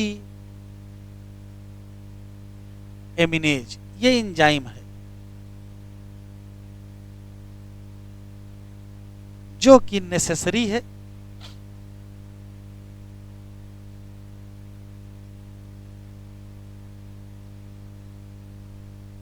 for immune function. Immunity के लिए जरूरी है। क्यों जरूरी है, ये एंजाइम कन्वर्ट करता है डीऑक्सी एडिनोसिन को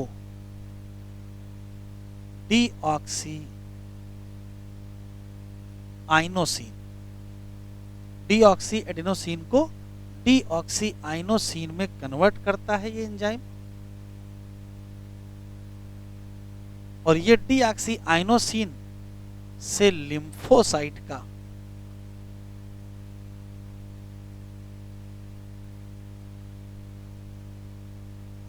फंक्शनिंग जुड़ी हुई है। और जब लिम्फोसाइट फंक्शनिंग होगी तो इम्यून फंक्शन आएगा। ये सामान्य बात है। अब हुआ क्या, 20th क्रोमोसोम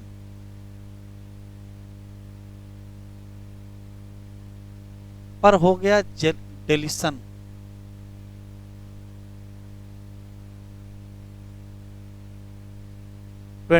क्रोमोसोम पर हो गया क्या, डेलीशन, मतलब लॉस ऑफ जीन। अब रिजल्ट क्या हुआ, रिजल्ट ये हुआ no synthesis of ADA enzyme. अब जब एडीए एंजाइम नहीं बनेगा तो कहोगे क्या, एडीए डिफिशियंसी कहोगे।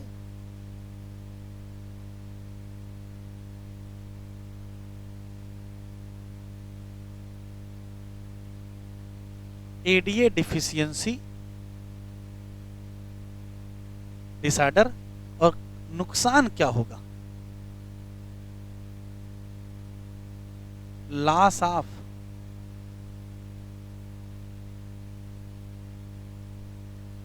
इम्यून फंक्शन, या ये भी कह सकते हो पुअर इम्यूनिटी। क्यों, लिम्फोसाइट प्रॉपर फंक्शन कर ही नहीं पा रही। ये समस्या का व्यू आपको समझ में आ गया होगा। अब इसका हल क्या है,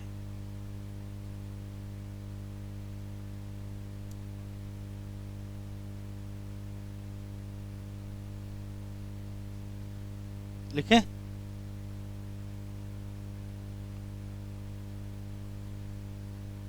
treatment,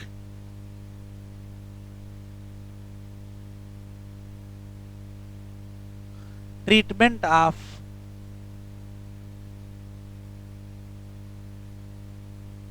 ADA deficiency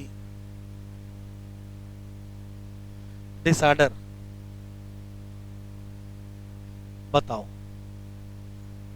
ADA deficiency disorder का क्या ट्रीटमेंट हो सकता है? तो पहला ट्रीटमेंट है एंजाइम, लिखते चलेंगे,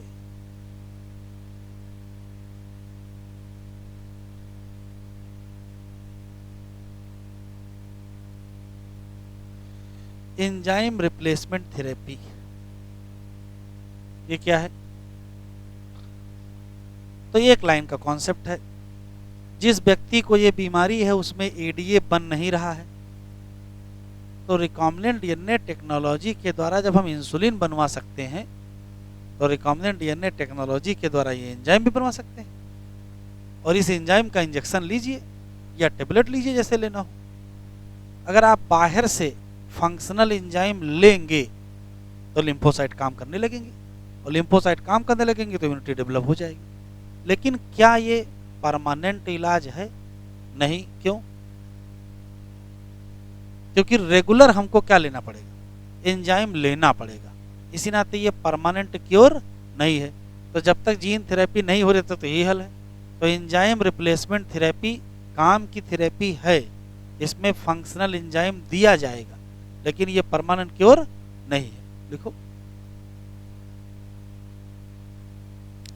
फंक्शनल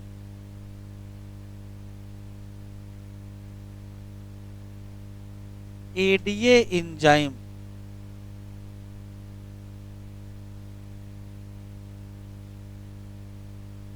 गिवन टू पेशेंट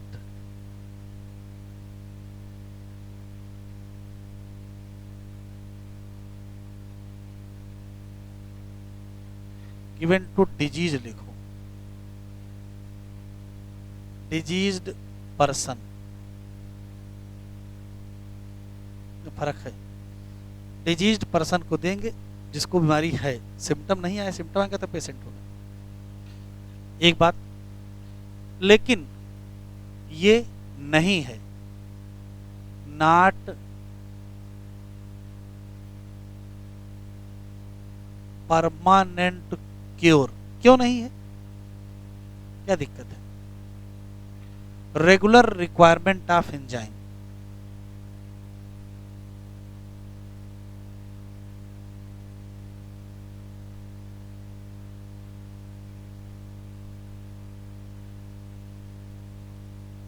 तो जैसे रेगुलर क्या ले रहे हैं?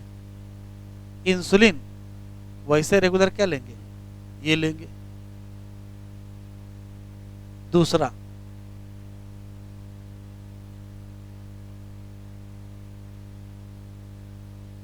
बोन मैरो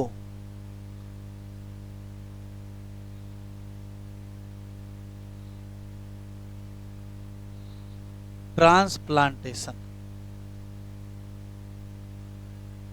एक व्यक्ति जिसका बोन मैरो हेल्दी है, वहां से बोन मैरो आइसोलेट किया जाए थोड़ा, और जो डिजीज्ड है उसमें वो बोन मैरो रिलीज कर दिया जाए। तो जब हेल्दी बोन मैरो रिलीज करोगे तो उससे जितनी सेल बनेंगी वो हेल्दी बनेंगी, लिम्फोसाइट हेल्दी होगा, इम्यूनिटी सही रहेगी। लेकिन यहाँ भी एक समस्या आएगी, आपने जो बोन मैरो इंट्रोड्यूस किया है उसकी सेल अमर तो है नहीं, एक ना एक दिन वो भी खत्म हो जाएंगी। और जो नया बोन मैरो बनेगा, जो नया बोन मैरो बनेगा वो तो इनफेक्ट खराब ही बनेगा, और उससे सेल खराब बनेगी। अगर उससे अच्छी ही बन रही होती तो बाहर से डालने की आवश्यकता था। तो जो आपने बोन मैरो ट्रांसप्लांट किया है उससे कुछ दिन तो काम चलेगा, लेकिन रेगुलर आपको क्या करना पड़ेगा? बोन मैरो ट्रांसप्लांटेशन करना पड़ेगा। तो क्या परमानेंट इलाज है? नहीं। Healthy bone marrow transplant in disease person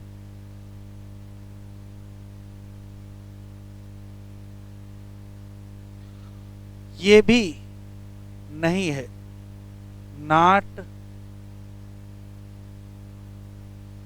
permanent cure. क्यों?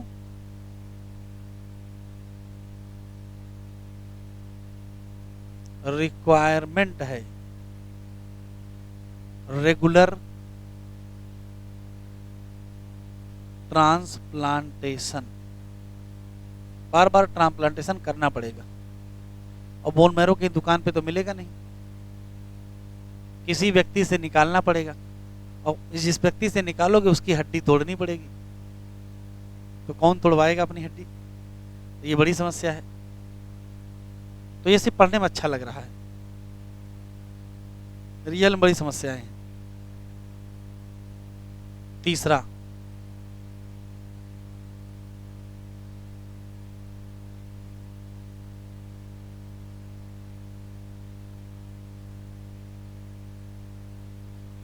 जेनेटिकली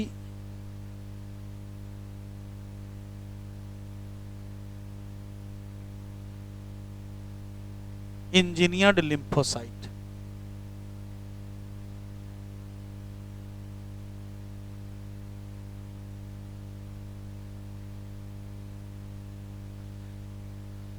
कह रहा है इन्फ्यूजन कर दो जेनेटिकली इंजीनियर्ड लिम्फोसाइट।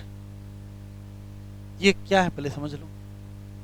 तो जैसे मान लेते हैं कि ये डिजीज पर्सन है,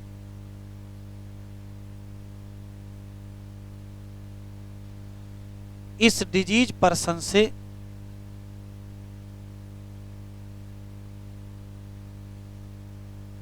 लिम्फोसाइट निकाल ली जाए जो काम नहीं कर रही थी। ये मान लेते लिम्फोसाइट है, उसका न्यूक्लियस है, इस न्यूक्लियस में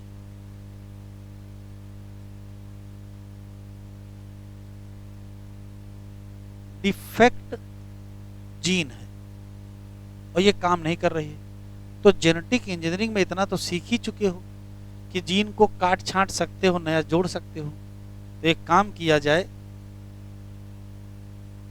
इस डिफेक्टेड जीन को रिप्लेस कर दिया जाए।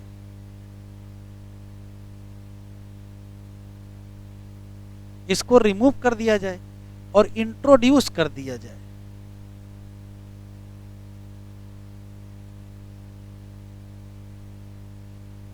Functional gene. फंक्शनल जीन का नाम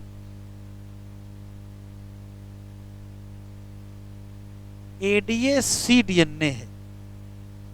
क्वेश्चन पूछा गया है फंक्शनल ADA-cDNA, इसमें इंट्रोड्यूस कैसे करोगे? तो फिर याद आएगी, अगर किसी एनिमल सेल में कोई जीन इंट्रोड्यूस करना चाहते हो तो किसका इस्तेमाल करते हो? रेट्रो वायरस वेक्टर का।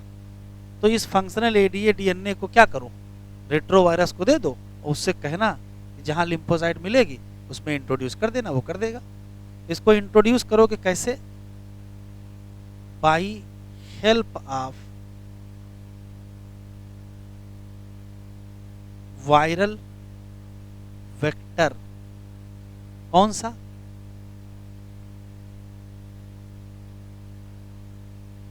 Retro virus. तो बताओ ये जो लिम्फोसाइट होगी ये कैसी हो जाएगी? इसके पास फंक्शनल जीन पहुंच जाएगा। इसी लिम्फोसाइट का नाम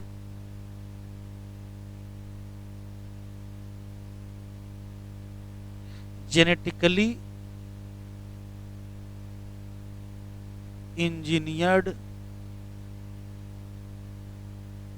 लिम्फोसाइट। इस जेनेटिकली इंजीनियर्ड लिम्फोसाइट को वापस इसी में क्या कर दिया जाए?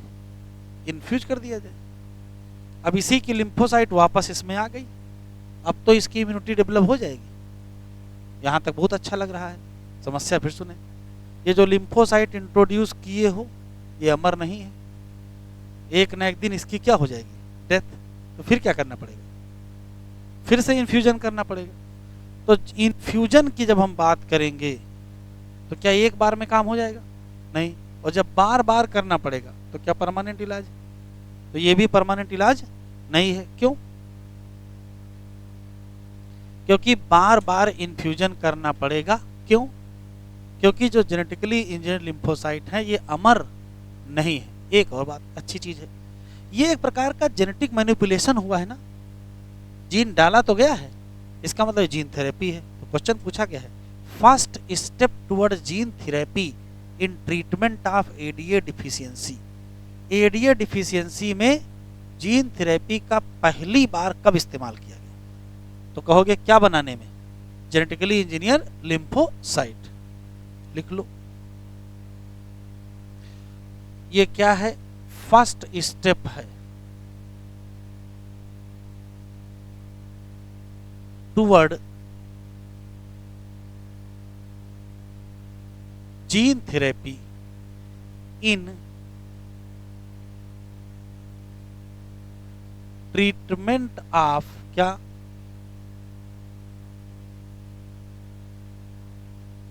ADA deficiency.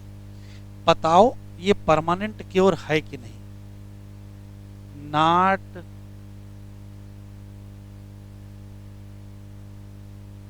Permanent cure. क्यों नहीं है? क्योंकि रिक्वायर पीरियोडिक, मतलब बार बार इन्फ्यूजन। और बार बार क्यों चाहिए? क्योंकि जो जेनेटिकली इंजीनियर लिम्फोसाइट है वो अमर नहीं है।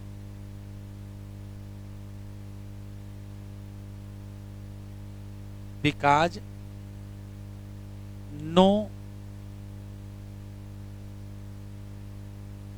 Immortal genetically engineered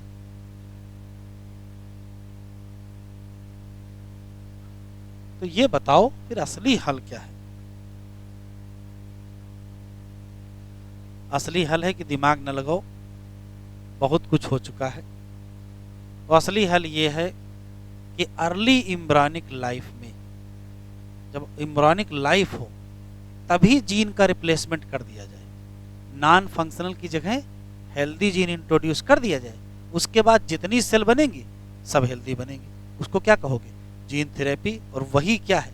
permanent cure है।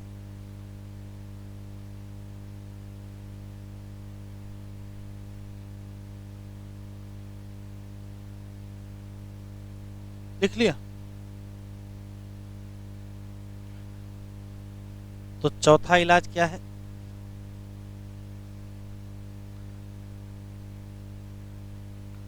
चौथा इलाज है जीन थेरेपी। और जीन थेरेपी का मतलब फंक्शनल जीन इंट्रोड्यूस कर दो, किसमें? अर्ली इम्ब्रानिक लाइफ में।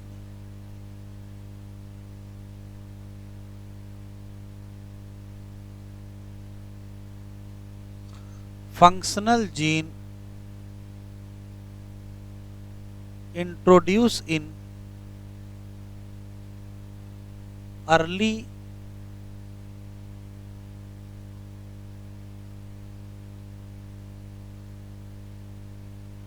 Embryonic cell. रिजल्ट क्या होगा? All new cell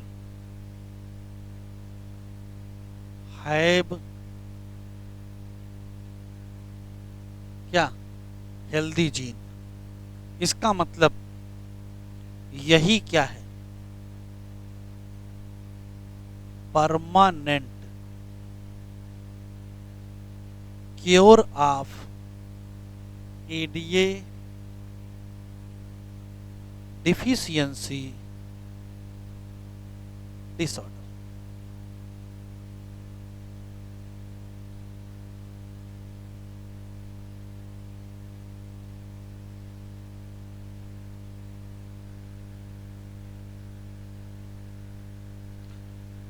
if a person born with hereditary disease या जेनेटिक डिजीज, क्या कोई करेक्टिव थेरेपी है ऐसी बीमारियों के लिए? कहोगे हाँ है। gene therapy is an attempt to do this. Gene therapy is a collection of method that allow correction of genetic defect जो जो डायग्नोस हो जाएंगे। बस 2 मिनट। हाँ, जो कहाँ डायग्नोस हो जाए, चाइल्ड या embryo. Here gene insert into person cell and tissue to treat a disease. Correction of genetic defect involve delivery of normal gene into क्या, इंडिविजुअल या एम्ब्रायो, जो टेक ओवर कर दे क्या, फंक्शन, एंड कंपनसेट कर दे क्या, नॉन फंक्शनल जीन। ये टिक कर लो। फर्स्ट क्लिनिकल जीन थेरेपी, टिक कहाँ करो, किताब तो रखी चुके हो, ये टिक करो। पहली क्लिनिकल जीन थेरेपी कब की गई, और 4 ईयर ओल्ड गर्ल। बीमारी कौन सी, एडेनोसिन डीएमिनेज डिफिशियंसी। एंजाइम जरूरी है किसके लिए, डिसऑर्डर क्यों हुआ, डिलीशन हुआ किसी जीन में जो बनाता था किसको, एडेनोसिन डीएमिनेज। कुछ चिल्ड्रन में एडीए डिफिशियंसी को ठीक किया गया किसके द्वारा, और कुछ में क्या किया गया, लेकिन हाँ जहां फंक्शनल एडीए जी को क्या किया गया, दिया गया, किसके द्वारा दिए थे, लेकिन problem with the both, 2 minute रुको, प्रॉब्लम विद द बोथ क्या है, नॉट कंप्लीटली क्यूरेटिव। तो first step toward gene therapy कौन है, कहा लिम्फोसाइट निकालो ब्लड ऑफ पेशेंट से और ग्रो कराओ कहाँ, कल्चर। क्या इंट्रोड्यूस कर दो, फंक्शनल एडीए सी डीएनए, क्या इस्तेमाल करके, रेट्रोवायरस, इसको इंट्रोड्यूस कर दो लिम्फोसाइट में, जिसको वापस कहाँ पहुँचा दो, उसी पेशेंट में। लेकिन ये सेल अमर नहीं है, तो पेशेंट को बार बार क्या चाहिए, periodic infusion of genetically engineered lymphocyte. तो क्या परमानेंट क्योर है, नहीं है। लेकिन अगर जीन आइसोलेट कर लो बोन मैरो ऑफ जो प्रोड्यूस कर रहा हो एडीयू, और इसको इंट्रोड्यूस कर दो सेल ऑफ, यही क्या है, परमानेंट क्योर। बस आज इतना ही पढ़ेंगे।